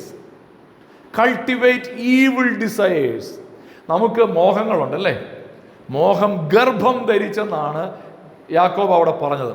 അപ്പോൾ ഈ മോഹങ്ങളാണ് രണ്ടാമത്തെ സ്റ്റെപ്പ് എന്ന് പറയുന്നത്. ഈ മോഹങ്ങളെ എന്ത് ചെയ്യുക? വളർത്തുക. ഇതാണ് സാത്താൻ ചെയ്യുന്നൊരു കാര്യം. സാത്താൻ എന്തോ ചെയ്യും? നല്ല ഭക്ഷണം കഴിക്കണമെന്ന് നമുക്ക് ആഗ്രഹമുണ്ട്. അപ്പോൾ സാത്താൻ ഭക്ഷണത്തിൻ്റെ മേഖലയിൽ മോഹം വർദ്ധിപ്പിക്കും. പുറകിലായിരുന്ന അടുക്കള ഹോട്ടലുകാരെല്ലാം മുമ്പിൽ കൊണ്ടുവന്ന് വെച്ച് നമ്മൾ വഴിയെ പോകുമ്പോൾ നമ്മളെ വിളിക്കുകയാണ്, വരൂ, ഈ മണം കേട്ടിട്ട് എങ്ങനെയാണ് നിങ്ങൾ കയറാതെ പോകുന്നത് എന്ന് പറഞ്ഞ് അവനെന്ത് ചെയ്യണം? നമ്മളെ ഓവർ ഈറ്റിങ്ങിലേക്ക് കൊണ്ടുപോവുകയാണ്. നമ്മൾ അമിതമായി ഭക്ഷണം കഴിക്കുന്ന അനുഭവത്തിലേക്ക് ഇന്ന് കൊണ്ടുപോയിക്കൊണ്ടിരിക്കുകയാണ്. അതുപോലെ വിനോദം നല്ലതാണോ ചീത്തയാണോ? വിനോദത്തിൽ തന്നെ ചീത്തയല്ല, പക്ഷെ വിനോദത്തിന് അടിമയാകുമ്പോൾ അത് ചീത്തയാണ്. വിനോദം ചീത്തയല്ല, വിനോദത്തിന് അടിമയായാൽ അത് ചീത്തയാണ്. 3, ലൈംഗികത, സെക്ഷുവാലിറ്റി നല്ലതാണോ ചീത്തയാണോ? ദൈവത്താൽ സ്ഥാപിക്കപ്പെട്ടതാണല്ലേ. പക്ഷെ ഇന്ന് അതിനെ തന്നെ സാത്താൻ എന്ത് ചെയ്തു? മോഹം വർദ്ധിപ്പിച്ച് ഇമ്മോറാലിറ്റി ആക്കി മാറ്റി, അധാർമികതയാക്കി മാറ്റി. ഇതാണ് സാത്താന്റെ തന്ത്രം എന്ന് പറയുന്നത്. മോഹം ഗർഭം ധരിക്കുക, മോഹത്തെ വർദ്ധിപ്പിക്കുക, മോഹത്തെ പെരുക്കുക. അതാണ് നമുക്ക് അവിടെ കാണാനായിട്ട് കഴിയുന്നത്. അതുകൊണ്ട് നാം എന്ത് ചെയ്യണം എന്നറിയാമോ? മോഹം നമ്മുടെ ഉള്ളിലുണ്ടായി വരുമ്പോൾ തന്നെ അതിനെ വേരോടെ പിഴുതെറിയണം. Fight temptation on the heart level. അതിൻ്റെ അടിവേരറുക്കണമെന്ന്. മോഹത്തിൻ്റെ ചിന്ത ഉള്ളിൽ എപ്പോഴാണോ വരുന്നത് അപ്പോൾ തന്നെ നമ്മൾ എന്ത് ചെയ്തോണം? കട ചേർത്തങ്ങ് വെട്ടിയേക്കണം. കടയല്ല, വേരോടെ. കട ചേർത്ത് വെട്ടിയാൽ പിന്നെ മുളയ്ക്കും അല്ലേ. വേരോടെ എന്ത് ചെയ്തേക്കണം? പിഴുതെറിഞ്ഞേക്കണം. നോക്കിയാട്ടെ, 2 കൊരിന്ത്യർ ലേഖനം 10-ാം അധ്യായം 5-ാമത്തെ വാക്യത്തിൽ പറയുന്നത് ഇങ്ങനെയാണ്: ഏതു വിചാരത്തെയും ക്രിസ്തുവിനോടുള്ള അനുസരണത്തിനായി പിടിച്ചടക്കി. എൻ്റെ ഉള്ളിലൊരു മോഹം ജനിക്കുകയാണെന്ന് കരുതുക. ആ മോഹത്തെ വളരാൻ ഞാൻ അനുവദിക്കരുത്. ആ മോഹം മുള പൊട്ടുമ്പോൾ തന്നെ എന്ത് ചെയ്തോണം?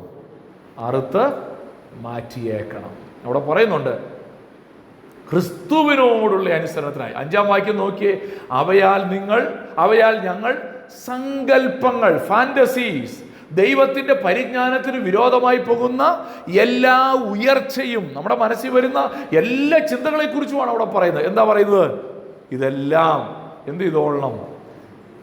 ഹാർട്ട് ലെവലിൽ തന്നെ, ഹൃദയത്തിൽ ചിന്തയായി രൂപപ്പെടുമ്പോൾ തന്നെ എന്ത് ചെയ്തോണം? അതിനെ എറിഞ്ഞു കളയണം. അതിനെക്കുറിച്ച് അനുദമിക്കണം. അതിൻ്റെ മേൽ ദൈവത്തിൻ്റെ കൃപയ്ക്ക് വേണ്ടി പ്രാർത്ഥിക്കണം. മാത്രമല്ല, ദൈവവചനത്താൽ നമ്മുടെ ഹൃദയത്തിൽ മോഹം കൊണ്ടല്ല നമ്മൾ നിറയേണ്ടത്. പിന്നെ എന്തുകൊണ്ട് നിറയണം? ദൈവവചനത്താൽ നിറയപ്പെടണം.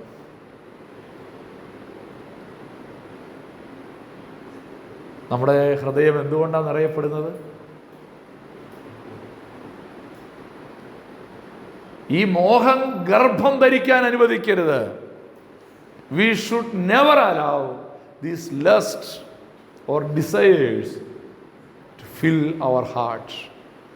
നിറയപ്പെടേണ്ടത് ദൈവവചനത്താലാണ്. 3-ാമത്തെ സ്റ്റെപ്പ് അനുസരണക്കേട്. മോഹം ഗർഭം ധരിച്ചാൽ അടുത്ത സ്റ്റെപ്പ് അവിടെ പറയുകയാണ്: പാപത്തെ പ്രസവിക്കുന്നു. ഇവിടെ ഈ പാപത്തെ പ്രസവിക്കുക അത് ഔട്ട്കമാണ് അല്ലേ. ഇവിടെ യാക്കോബ് പറയുമ്പോൾ പ്രവൃത്തി എന്ന തലത്തിൽ മാത്രമല്ല, ചിന്ത എന്ന തലത്തിൽ തന്നെയാണ് പറയുന്നത്. യേശു പറഞ്ഞല്ലോ മത്തായി 5:28, ഒരു സ്ത്രീയെ മോഹിക്കേണ്ടതിന് അവളെ നോക്കുന്നവരെല്ലാം ഹൃദയം കൊണ്ട് അവളോട് വ്യഭിചാരം ചെയ്തു പോയി. അപ്പോൾ ആ ആക്ടിനെ കുറിച്ച്, ആ പ്രവൃത്തിയെക്കുറിച്ച് മാത്രമല്ല അത് പറയുന്നത്. പിന്നെ എന്തും കൂടെയാണ്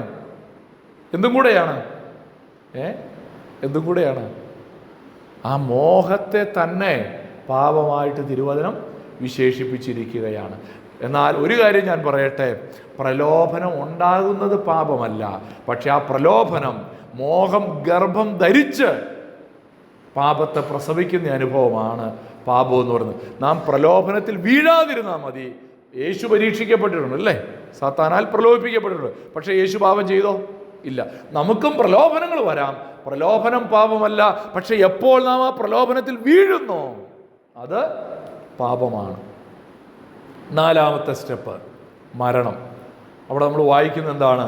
പാപം മുഴുത്തിട്ട് മരണത്തെ പെറുന്നു. ഈ പാപം മുഴുക്കുക എന്ന് പറഞ്ഞാൽ അതിൻ്റെ അർത്ഥം എന്നാ? പാപം മുഴുക്കുക, പാപം ഒരു ശീലമായി മാറുക, അതാണ് ആ വാക്കിൻ്റെ അർത്ഥം. പ്രാക്ടീസിങ് സിൻ എന്നുള്ളതാണ്. പാപത്തെ എന്ത് ചെയ്യുക? ശീലമാക്കുക. മദ്യപിക്കാത്ത ഒരാൾ ഒരു പ്രാവശ്യം മദ്യപിച്ചു. കുഞ്ഞുങ്ങളെ, നിങ്ങൾ പാപം ചെയ്യാതിരിക്കാൻ ഞാൻ നിങ്ങൾക്ക് എഴുതുന്നു. പാപം ചെയ്തു എങ്കിലോ, ഒരു പ്രാവശ്യം മദ്യപിച്ചു, അത് പാപം ചെയ്തു എങ്കിലോ നിങ്ങൾക്ക് നീതിമാനായ ഒരു കാര്യസ്ഥൻ പിതാവിൻ്റെ അടുക്കലുണ്ട്. പക്ഷേ ഇത് വീഴുന്നത് തുടർച്ചയാക്കിയാലോ? അതിനെക്കുറിച്ചാണ് ഇവിടെ പറയുന്നത്. പാപം മുഴുത്തിട്ട്, പാപം മുഴുക്കുക. എന്താണ് അതിൻ്റെ ആഫ്റ്റർ ഇഫക്റ്റ്? നമ്മളവിടെ വായിക്കുന്നു, മരണത്തെ പെറുന്നു. അപ്പോൾ ഈ 4 സ്റ്റെപ്പുകളിലൂടെയാണ് സാത്താൻ നമ്മളെ പ്രലോഭിക്കുന്നത്. അപ്പോൾ സാത്താൻ്റെ ഒന്നാമത്തെ തന്ത്രം ഏതായിരുന്നു? ഇമിറ്റേറ്റ് ചെയ്യുക, ദൈവത്തെ അനുകരിക്കുക. 2, പ്രലോഭിപ്പിക്കുക. 3, അവിശ്വാസികളുടെ കണ്ണുകളെ കുരുടാക്കുക. അവിശ്വാസികളുടെ കണ്ണ് കുരുടാക്കുക. 2 കൊരിന്ത്യർ 4-ന്റെ വാക്യത്തിൽ നാം ഇങ്ങനെ വായിക്കുന്നുണ്ട്: ദൈവപ്രതിമയായ ക്രിസ്തുവിൻ്റെ തേജസ്സുള്ള സുവിശേഷത്തിൻ്റെ പ്രകാശനം ശോഭിക്കാതിരിപ്പാൻ ഈ ലോകത്തിൻ്റെ ദൈവം അഥവാ സാത്താൻ അവിശ്വാസികളുടെ മനസ്സ് കുരുടാക്കി. ആരുടെ മനസ്സാണ്? അവിശ്വാസികളുടെ. എന്തിനു വേണ്ടിയാണ് മനസ്സ് കുരുടാക്കിയത്? സുവിശേഷത്തിൻ്റെ പ്രകാശനം ശോഭിക്കാതിരിക്കാൻ. ഒരാൾ ഇങ്ങനെ സുവിശേഷം പ്രസംഗിക്കുകയാണ്. അപ്പോൾ ഇത് ഒരു അവിശ്വാസി ഇത് കേട്ടോണ്ട് നിൽക്കുമ്പോൾ അവൻ്റെ മനസ്സിൽ എന്ത് ചെയ്യരുത്? ഈ സുവിശേഷം പ്രകാശിക്കരുത്, അവനത് മനസ്സിലാകരുത്, അവനതിനെക്കുറിച്ച് ബോധ്യം വരരുത്. അതിനുവേണ്ടി എന്ത് ചെയ്യും? സാത്താൻ അവൻ്റെ മനസ്സ് കുരുടാക്കും. എങ്ങനെയൊക്കെയാണ് കുരുടാക്കുന്നത്? 2 കാര്യങ്ങൾ മാത്രം അവിടെ പെട്ടെന്ന് പറയാൻ ആഗ്രഹിക്കണം. 1, ഈ കേൾക്കുന്ന വചനത്തെ അങ്ങ് എടുത്തു കളയുക. കർത്താവ് വചനം വിത്ത് വിതയ്ക്കുന്നതിനെ കുറിച്ചുള്ള ഉപമ പറഞ്ഞു ലൂക്കോസ് 8:12. എന്താ അവിടെ പറഞ്ഞത്? വഴിയരികെയുള്ളവർ കേൾക്കുന്നവർ എങ്കിലും അവർ വിശ്വസിച്ച് രക്ഷിക്കപ്പെടാതിരിപ്പാൻ പിശാച് വന്ന് അവരുടെ ഹൃദയത്തിൽ നിന്ന് വചനം എടുത്തു കളയുന്നു. സാത്താൻ്റെ ഒന്നാമത്തെ തന്ത്രമാണത്. എങ്ങനാ അവൻ അവിശ്വാസികളുടെ കണ്ണ് കുരുടാക്കുന്ന ഒന്നാമത്തെ രീതിയാണ് കേട്ട വചനത്തെ ഹൃദയത്തിൽ നിന്ന് അങ്ങ് എടുത്തു കളയും. 2-മത്തെ എന്താണെന്നറിയാമോ? 2-മത്തേതാണ് കൗണ്ടർ ഫെയ്റ്റ് റിലീജിയൻ, വ്യാജ മതം. ഇത് ഞാൻ ഓൾറെഡി ഒരു പ്രാവശ്യം പറഞ്ഞതാണ്, അതുകൊണ്ട് ഞാൻ പെട്ടെന്നൊന്ന് പറഞ്ഞു പോകാനായിട്ട് ആഗ്രഹിക്കുകയാണ്. അവിടെ ഒരു വാക്യം കൊലോസ്യർ 1:13 നമ്മൾ വായിക്കുന്നൊരു കാര്യമുണ്ട്. ഇരുട്ടിൻ്റെ അധികാരത്തിൽ നിന്ന് വിടുവിച്ച് തൻ്റെ സ്നേഹസ്വരൂപനായ കൊലോഷ്യൻസ് 1:13 പുത്രൻ്റെ രാജ്യത്തിലാക്കി വയ്ക്കുക. ഒരു വ്യക്തി രക്ഷിക്കപ്പെടുമ്പോൾ എന്താ സംഭവിക്കുന്നത്? ഇരുട്ടിൻ്റെ അധികാരത്തിൽ നിന്ന് വിടുവിക്കപ്പെടണം, സ്നേഹസ്വരൂപനായ പുത്രൻ്റെ രാജ്യത്തിൽ ആക്കി വയ്ക്കണം. എന്ന് പറഞ്ഞാൽ കുരുടായ മനസ്സുള്ളൊരു വ്യക്തിയെ അവിടെ നിന്ന് പറിച്ചു മാറ്റിയിട്ട് അവിടെ വയ്ക്കും, ദൈവരാജ്യത്തിലാക്കും. ഇതാണ് വാസ്തവത്തിൽ ഇവിടെ പറയുന്നൊരു കാര്യം. ഈ മതം എന്ന് പറഞ്ഞാൽ മനുഷ്യർക്ക് സംതൃപ്തി വേണം അല്ലേ? എല്ലാവരുടെയും ഉള്ളിൽ ദൈവത്തിന് വേണ്ടിയുള്ള ഒരു കൊതിയുണ്ട്, ദൈവത്തിന് വേണ്ടിയുള്ള ആഗ്രഹമുണ്ട്. ആ ആഗ്രഹത്തെ സാത്താൻ എന്ത് ചെയ്യുമെന്നറിയാമോ? അവൻ്റേതായ നിലയിൽ അതിനെ നിറയ്ക്കും. അതാണ് കൗണ്ടർ ഫെയ്റ്റ് റിലീജിയൻ. അത് ഏതെങ്കിലും ഒരു മതമല്ല, ഇരുട്ടിൻ്റെ അധികാരത്തിൽ വരുന്നതെല്ലാം കൗണ്ടർ ഫെയ്റ്റ് റിലീജിയനാണ്.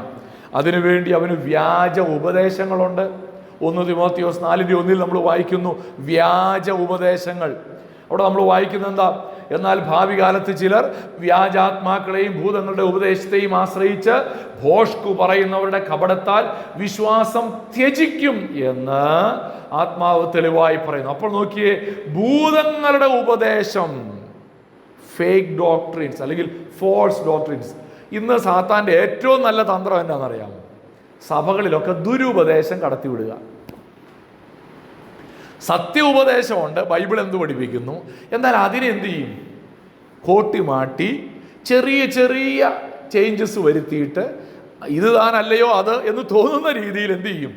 അവൻ ചില ഉപദേശങ്ങളൊക്കെ ഉണ്ടാക്കും. അതാണ് അവൻ ചെയ്യുന്നത്. മറ്റൊരു കാര്യമാണ് കള്ളപ്രവാചകന്മാർ. നമ്മൾ നേരത്തെ കണ്ടു, 2 കൊരിന്ത്യർ 11:13 നമ്മൾ വായിക്കുന്നുണ്ടല്ലോ, ഇങ്ങനെയുള്ളവർ കള്ള അപ്പോസ്തോലന്മാർ, കപടവേലക്കാർ, ക്രിസ്തുവിൻ്റെ അപ്പോസ്തോലന്മാരുടെ വേഷം ധരിക്കുന്നവരത്രേ.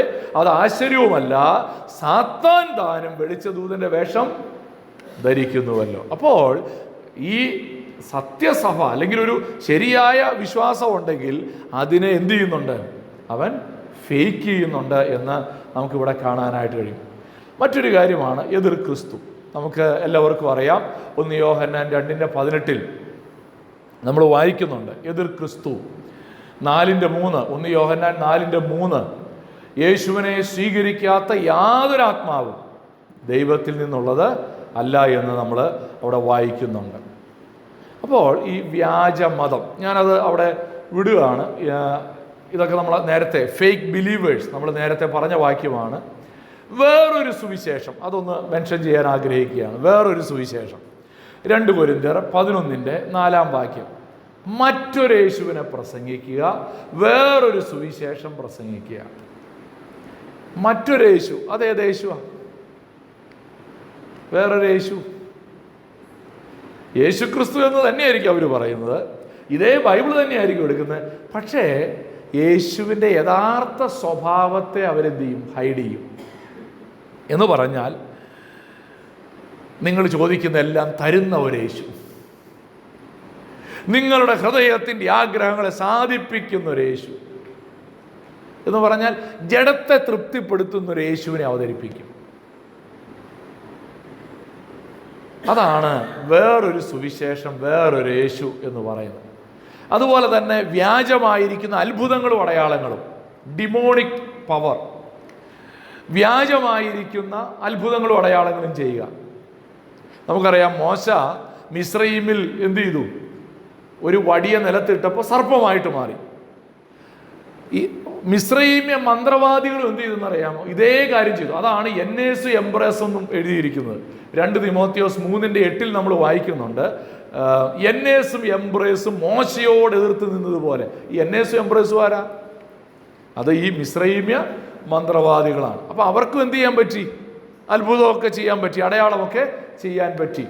മത്തായി 12:27 പറയുന്നുണ്ട്, യേശു പറയുകയാണ്, യേശുവിനെ കുറിച്ച് അവർ പറഞ്ഞു, ഇവൻ ഭൂതങ്ങളുടെ തലവനായ ബെയൽസെബൂലിനെ കൊണ്ട് ഭൂതങ്ങളെ പുറത്താക്കുന്നു.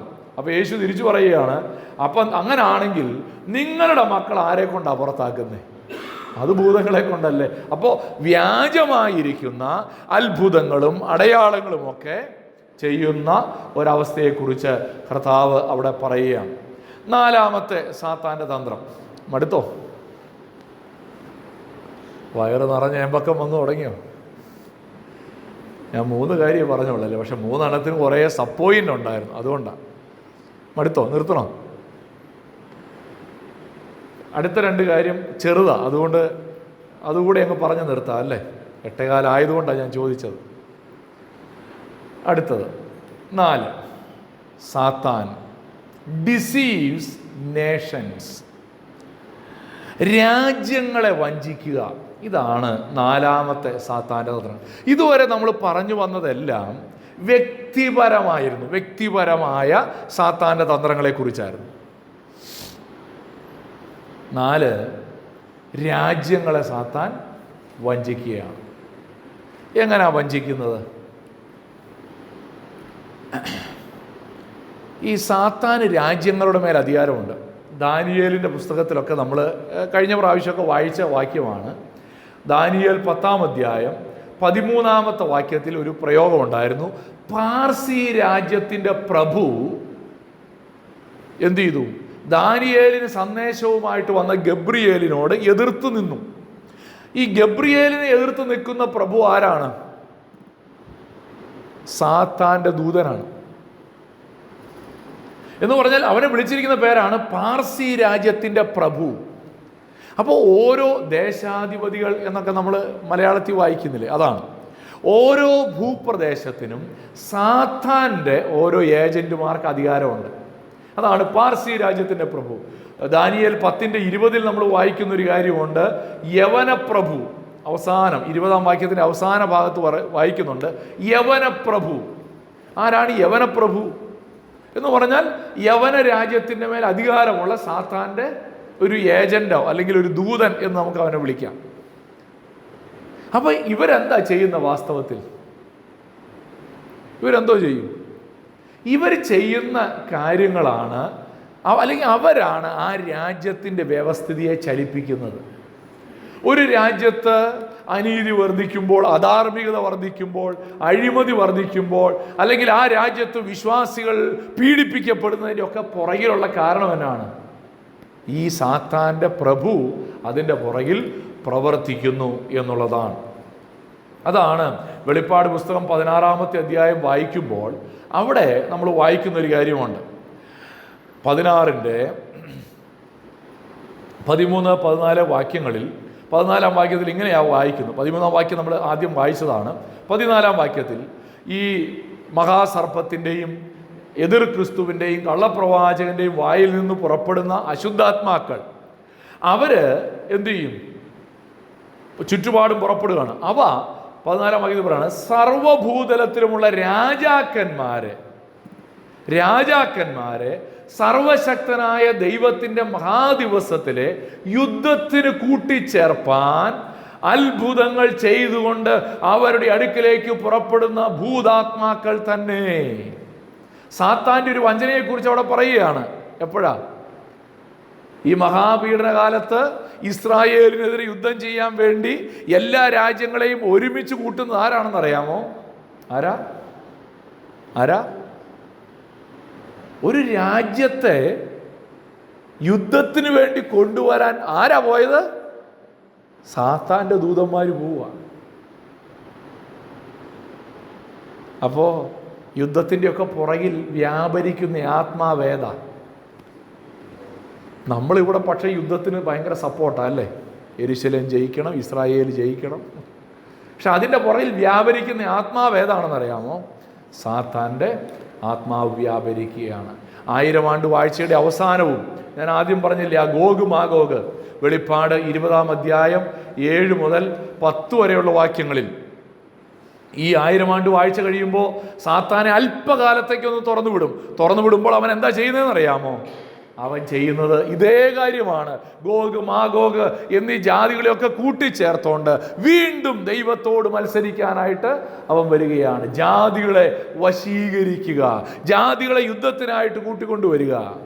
ഇതാണ് സാത്താൻ്റെ അടുത്ത തന്ത്രം. അവിടെ നമ്മൾ വായിക്കുന്നുണ്ട് 10-ാമത്തെ വാക്യത്തിൽ. അത് കഴിഞ്ഞപ്പോൾ ദൈവം എന്ത് ചെയ്യുന്നറിയാമോ?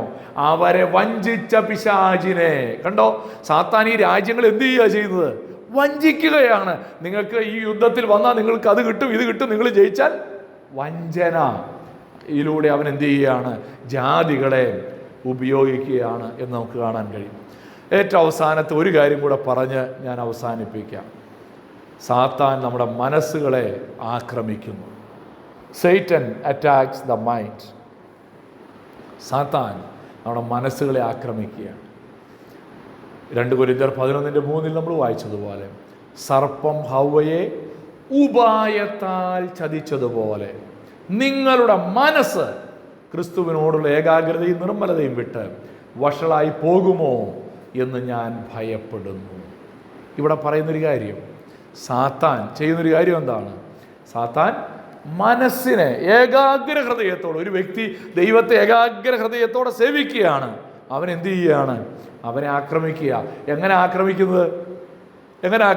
മനസ്സിനെ ആക്രമിക്കുന്നത് എങ്ങനെ? ചിന്തകളിലൂടെ അല്ലേ? നമ്മുടെ ചിന്തകൾ എന്ത് ചെയ്യുകയാണ്? ഒരു ഉദാഹരണം, മത്തായി 16-ാമത്തെ അധ്യായത്തിൽ യേശു കർത്താവ് പറയാൻ തുടങ്ങി, ഞാൻ എന്ത് ചെയ്യും? മൂപ്പന്മാർ, മഹാപുരോഹിതന്മാർ, ശാസ്ത്രിമാർ എന്നിവരാൽ പലതും സഹിച്ച് കൊല്ലപ്പെടുകയും 3-ാം നാൾ ഉയർത്തെഴുന്നേൽക്കുകയും വേണ്ടത് എന്ന് ശിഷ്യന്മാരോട് പ്രസ്താവിച്ചു തുടങ്ങി. യേശു തൻ്റെ കഷ്ടാനുഭവത്തെക്കുറിച്ച് ശിഷ്യന്മാരോട് പ്രസംഗിക്കുകയാണ്. ഇങ്ങനെ പ്രസംഗിച്ചു കഴിഞ്ഞപ്പോൾ പത്രോസ് എന്താ മറുപടി പറഞ്ഞെന്നറിയാമോ? 22-ാം വാക്യത്തിൽ പറയണം, മാത്യു 16:22, കർത്താവേ, അത് അരുതേ, നിനക്കങ്ങനെ ഭവിക്കരുതേ എന്ന് ശാസിച്ചു തുടങ്ങി. ഉടനെ കർത്താവ് അവനോട് പറഞ്ഞ മറുപടി എന്നാ? സാത്താനെ, പത്രോസെ എന്നെ വിട്ടുപോന്നാണോ? ആണോ? അല്ല, സാത്താനെ എന്നെ വിട്ടുപോ. കാരണം എന്താ? സാത്താന്റെ മനസ്സിനെ ആരാക്രമിച്ച് കീഴടക്കിയിരിക്കുകയാണ്? സാത്താൻ ആക്രമിച്ച് കീഴടക്കിയ, സാത്താന്റെ അല്ലെങ്കിൽ ലോക വ്യവസ്ഥിതി ആക്രമിച്ച് കീഴടക്കിയിരിക്കുകയാണ്. സാത്താന്റെ വ്യവസ്ഥിതി ആക്രമിച്ച് കീഴടക്കിയിരിക്കുകയാണ്. ആ സാത്താന്റെ ചിന്തകൾ അവന്റെ മനസ്സിൽ പ്രോമിനന്റ് ആയിത്തീർന്നു. കാരണം എന്നാ? കഷ്ടം അനുഭവിക്കുന്നു ഒന്നും അങ്ങനെ ദൈവമക്കൾക്ക് പറഞ്ഞ പരിപാടിയല്ല. ഇങ്ങനെ നീ ക്രിസ്തു ആണെങ്കിൽ പിന്നെ എങ്ങനെ ഇങ്ങനെ ഉപദ്രവിക്കപ്പെടുന്നത്? അതൊന്നും ശരിയാവില്ല. എന്നാൽ യേശു അതിന് പറഞ്ഞൊരു മറുപടി ഉണ്ട്, നീ ദൈവത്തിൻ്റെതല്ല, മനുഷ്യരുടേത് അത്രേ കരുതുന്നത്. നമ്മളേതാ കരുതുന്നേ? ഇന്ന് ലോകത്തുള്ള അനേക ക്രിസ്തീയ വിശ്വാസികൾ എന്ന് പറയുന്നവർ പത്രോസിൻ്റെ അതേ കാഴ്ചപ്പാടാണ്. കഷ്ടങ്ങൾ വന്നാലും നഷ്ടങ്ങൾ വന്നാലും ക്രിസ്തയേശു നായകൻ കൂട്ടാളിയാണ് എന്ന് പാടേണ്ടതിന് പകരം കഷ്ടങ്ങളും നഷ്ടങ്ങളും ഒക്കെ എന്തോ പരാജയമാണെന്ന് ചിന്തിക്കുന്ന ഒരു വ്യവസ്ഥിതി, കാഴ്ചപ്പാട്, മനോഭാവം, അതിനെക്കുറിച്ചാണ് പത്രോസ് അങ്ങനെ ചിന്തിച്ചത്. അതിനെക്കുറിച്ചാണ് നമുക്കവിടെ കാണുവാനായിട്ട് കഴിയുന്നത്. നമ്മുടെ മനസ്സ്, അതുകൊണ്ടാണ് റോമാലേഖനം 12-ാമത്തെ അധ്യായം 2-ാം വാക്യം നമ്മൾ വായിക്കുന്നുണ്ടല്ലോ, നന്മയും പ്രസാദവും പൂർണ്ണതയുമുള്ള ദൈവഹിതം ഇന്നതെന്ന് തിരിച്ചറിയേണ്ടതിന് മനസ്സു പുതുക്കി രൂപാന്തരപ്പെടുവിൻ. നമ്മുടെ മനസ്സ് എന്ത് ചെയ്തോണം? ഓരോ ദിവസവും രൂപാന്തരപ്പെടണം. കാരണം ഓരോ ദിവസവും നമ്മുടെ മനസ്സിനെ കീഴടക്കാൻ സാത്താൻ ശ്രമിക്കും. അതിനെ പുറത്തു തള്ളിക്കളഞ്ഞിട്ട് നാം നമ്മുടെ മനസ്സ് രൂപാന്തരപ്പെടുത്തേണ്ടത് ആവശ്യമായിട്ടാണ്. എന്നാൽ എങ്ങനെ സാത്താനെ ജയിക്കാൻ കഴിയും? അതോടെ പറഞ്ഞ് ഞാൻ അവസാനിപ്പിക്കാം. എങ്ങനെ സാത്താനെ ജയിക്കാൻ കഴിയും? തിരുവചനം പറയുകയാണ്, ഒടുവിൽ സഹോദരന്മാരെ, ഫിലിപ്പിയർ 4:8, സത്യമായത് ഒക്കെയും ഘനമായത് ഒക്കെയും നീതിയായത് ഒക്കെയും നിർമ്മലമായത് ഒക്കെയും രമ്യമായതൊക്കെയും സൽകീർത്തിയായതൊക്കെയും സൽഗുണമോ പുകഴ്ചയോ അതൊക്കെയും ചിന്തിച്ചു കൊള്ളുവിൻ. Fill your mind. എന്തുകൊണ്ടാണ് നിന്റെ മനസ്സ് നിറയ്ക്കേണ്ടത്? ഘനമായതും സത്യമായതും സൽകീർത്തിയായതും, അതാണ് നിന്റെ മനസ്സിൽ നിറയേണ്ടത്. ഇന്ന് നമ്മളോട് തന്നെ ഒന്ന് ചോദിച്ചേ, നമ്മുടെ മനസ്സിൽ എന്താ നിറയുന്നേ? എല്ലാ അവിശ്വാസം കൊണ്ട് നമ്മുടെ മനസ്സ് നിറയുമല്ലോ. ഇതൊന്നും ശരിയാവാൻ പോകുന്നില്ല, ഇതൊക്കെ എങ്ങനെ? എന്നാൽ പൗലോസ് ഓർമ്മിപ്പിച്ചു, അതല്ല നിന്റെ മനസ്സിൽ നിറയേണ്ടത്. ഇത് നിറയത്തക്കവണ്ണം നിന്റെ മനസ്സ് പുതുക്കി രൂപാന്തരപ്പെടാനായിട്ടിടയായിത്തീരണം. അതുകൊണ്ട് ഇന്ന് നമ്മൾ മടങ്ങിപ്പോകുമ്പോൾ 4 കാര്യം, ഇതുവരെ പറഞ്ഞ 4 കാര്യം ഓർമ്മിപ്പിക്കുകയാണ്. നമ്മുടെ വിളിയും തെരഞ്ഞെടുപ്പും ഉറപ്പാക്കിക്കോണം. ഞാൻ രക്ഷിക്കപ്പെട്ട ദൈവവൈതലാണെന്നുള്ള വലിയ ഉറപ്പോടെ, വലിയ ധൈര്യത്തോടെ വേണം നമ്മൾ മടങ്ങിപ്പോകാൻ. നമ്മളൊരു വ്യാജ വിശ്വാസിയായി, സഭയിൽ നുഴഞ്ഞു കയറിയ ഒരു വിശ്വാസിയായിട്ട് നമ്മൾ ജീവിക്കാൻ ഇടവരരുത്. 2, നമ്മൾ എടുക്കേണ്ട ഒരു തീരുമാനമാണ്, ഞാൻ ദൈവവചനം മനഃപ്പാഠമാക്കാൻ ഒരു തീരുമാനമെടുക്കും. നമുക്ക് കുഞ്ഞുങ്ങൾക്കൊക്കെ സൺഡേ സ്കൂളിൽ മനഃപ്പാഠമാക്കാനുള്ള മത്സരമൊക്കെ ഉണ്ടല്ലേ, അതിനുവേണ്ടി മാത്രം നമ്മൾ പിള്ളേരെ വാക്യം പഠിപ്പിക്കും. സൺഡേ സ്കൂൾ കാലം കഴിഞ്ഞാൽ പിന്നെ വാക്യം കാണാതെ പഠിച്ചിട്ടുണ്ടോ? സംശയമല്ലേ? പലരുടെയും കാര്യത്തിൽ സംശയമാണ്. എന്നാൽ സാത്താനെ ജയിക്കാനുള്ള ഏറ്റവും നല്ല ഒരു ഉപാധിയാണ് വാക്യങ്ങൾ മനഃപ്പാഠമാക്കുക. 3, പ്രലോഭനങ്ങളോട് അതിൻ്റെ മുള പൊട്ടുമ്പോൾ തന്നെ fight temptation on the heart level. സാത്താനോട് എതിർത്ത് നിൽപ്പിൻ, അവൻ എന്തു ചെയ്യും? നിങ്ങളെ വിട്ട് ഓടിപ്പോകും. സാത്താനോട് എതിർത്ത് നിൽപ്പിൻ, പിശാചിനോട് എതിർത്ത് നിൽപ്പിൻ, അവൻ നിങ്ങളെ വിട്ട് ഓടിപ്പോകും. Fight temptation on the heart level. ഏറ്റവും അവസാനം, ഗാഡ് അവർ മൈൻഡ്സ്. നമ്മുടെ മനസ്സിന് എന്ത് ചെയ്തോണം? സത്യമായതൊക്കെയും സൽകീർത്തിയായതൊക്കെയും സൽഗുണമായതൊക്കെയും ചിന്തിച്ചുകൊള്ളുവിൻ. കണ്ണുകളെ അടയ്ക്കാം, ഹൃദയങ്ങളെ ദൈവസന്നിധിയിലേക്ക് ഏകാഗ്രമാക്കി നമുക്ക് നമ്മെ തന്നെ കർത്താവിൻ്റെ കരങ്ങളിലേക്ക് ഏൽപ്പിച്ചു കൊടുക്കാം. നമ്മുടെ വിളിയും തിരഞ്ഞെടുപ്പ് നമുക്ക് ഉറപ്പാക്കാം. ഞാനൊരു രക്ഷിക്കപ്പെട്ട ദൈവത്തിലാണെന്നുള്ള ആ ഉറച്ച ബോധ്യത്തോടെ, ആ വലിയ ധൈര്യത്തോടെ ജീവിക്കാൻ കർത്താവേ എന്നെ സഹായിക്കണമേ എന്ന് നമുക്ക് പ്രാർത്ഥിക്കാം. ദൈവവചനം മനഃപ്പാഠമാക്കാൻ ഇന്നു മുതൽ ഞാനൊരു തീരുമാനമെടുക്കുന്നു. ഓരോ ദിവസവും ഒരു വാക്യങ്ങൾ വീതം, അല്ല ആഴ്ചയിൽ ഒരു വാക്യമെങ്കിലും ഞാൻ മനഃപ്പാഠമാക്കും. അത് ഞാൻ എൻ്റെ ധ്യാനമായി മാറും. നമുക്കൊരു തീരുമാനമെടുത്തിട്ട് മടങ്ങിപ്പോകാവൂ. നമ്മുടെ ഹൃദയത്തിൽ വരുന്ന മോഹചിന്തകൾ, മോഹങ്ങൾ ഒക്കെ വേരോടെ പിഴുതു കളയുവാൻ കർത്താവേ ഞാൻ ഇന്ന് ഒരു തീരുമാനമെടുക്കുന്നു. അതിനെന്നെ സഹായിക്കണമേ എന്നൊന്ന് പ്രാർത്ഥിച്ചാട്ടെ. ഏറ്റവും അവസാനം എൻ്റെ മനസ്സിനെ ഞാൻ വേലി കെട്ടി സൂക്ഷിക്കുമെന്ന്, ശത്രുവിൻ്റെ ഒരു വിളനിലമായി, ശത്രുവിൻ്റെ ലോകമോ ശത്രുവിൻ്റെ വ്യവസ്ഥിതിയോ എൻ്റെ മനസ്സിനെ കീഴടക്കാൻ ഞാൻ ഒരിക്കലും അനുവദിക്കുകയില്ല എന്ന് ഉറച്ച തീരുമാനത്തോടെ നമുക്കിന്ന് മടങ്ങിപ്പോകാം. കർത്താവേ അതിനായിട്ട് എന്നെ സഹായിക്കണമേ, അതിനായി എന്നെ ബലപ്പെടുത്തണമേ, അതിനായി എന്നെ ഒരുക്കണമേ എന്ന് നമുക്ക് പ്രാർത്ഥിക്കാം. ദൈവകരങ്ങളിലേക്ക് നമ്മെ തന്നെ ഏൽപ്പിച്ചു കൊടുക്കാം.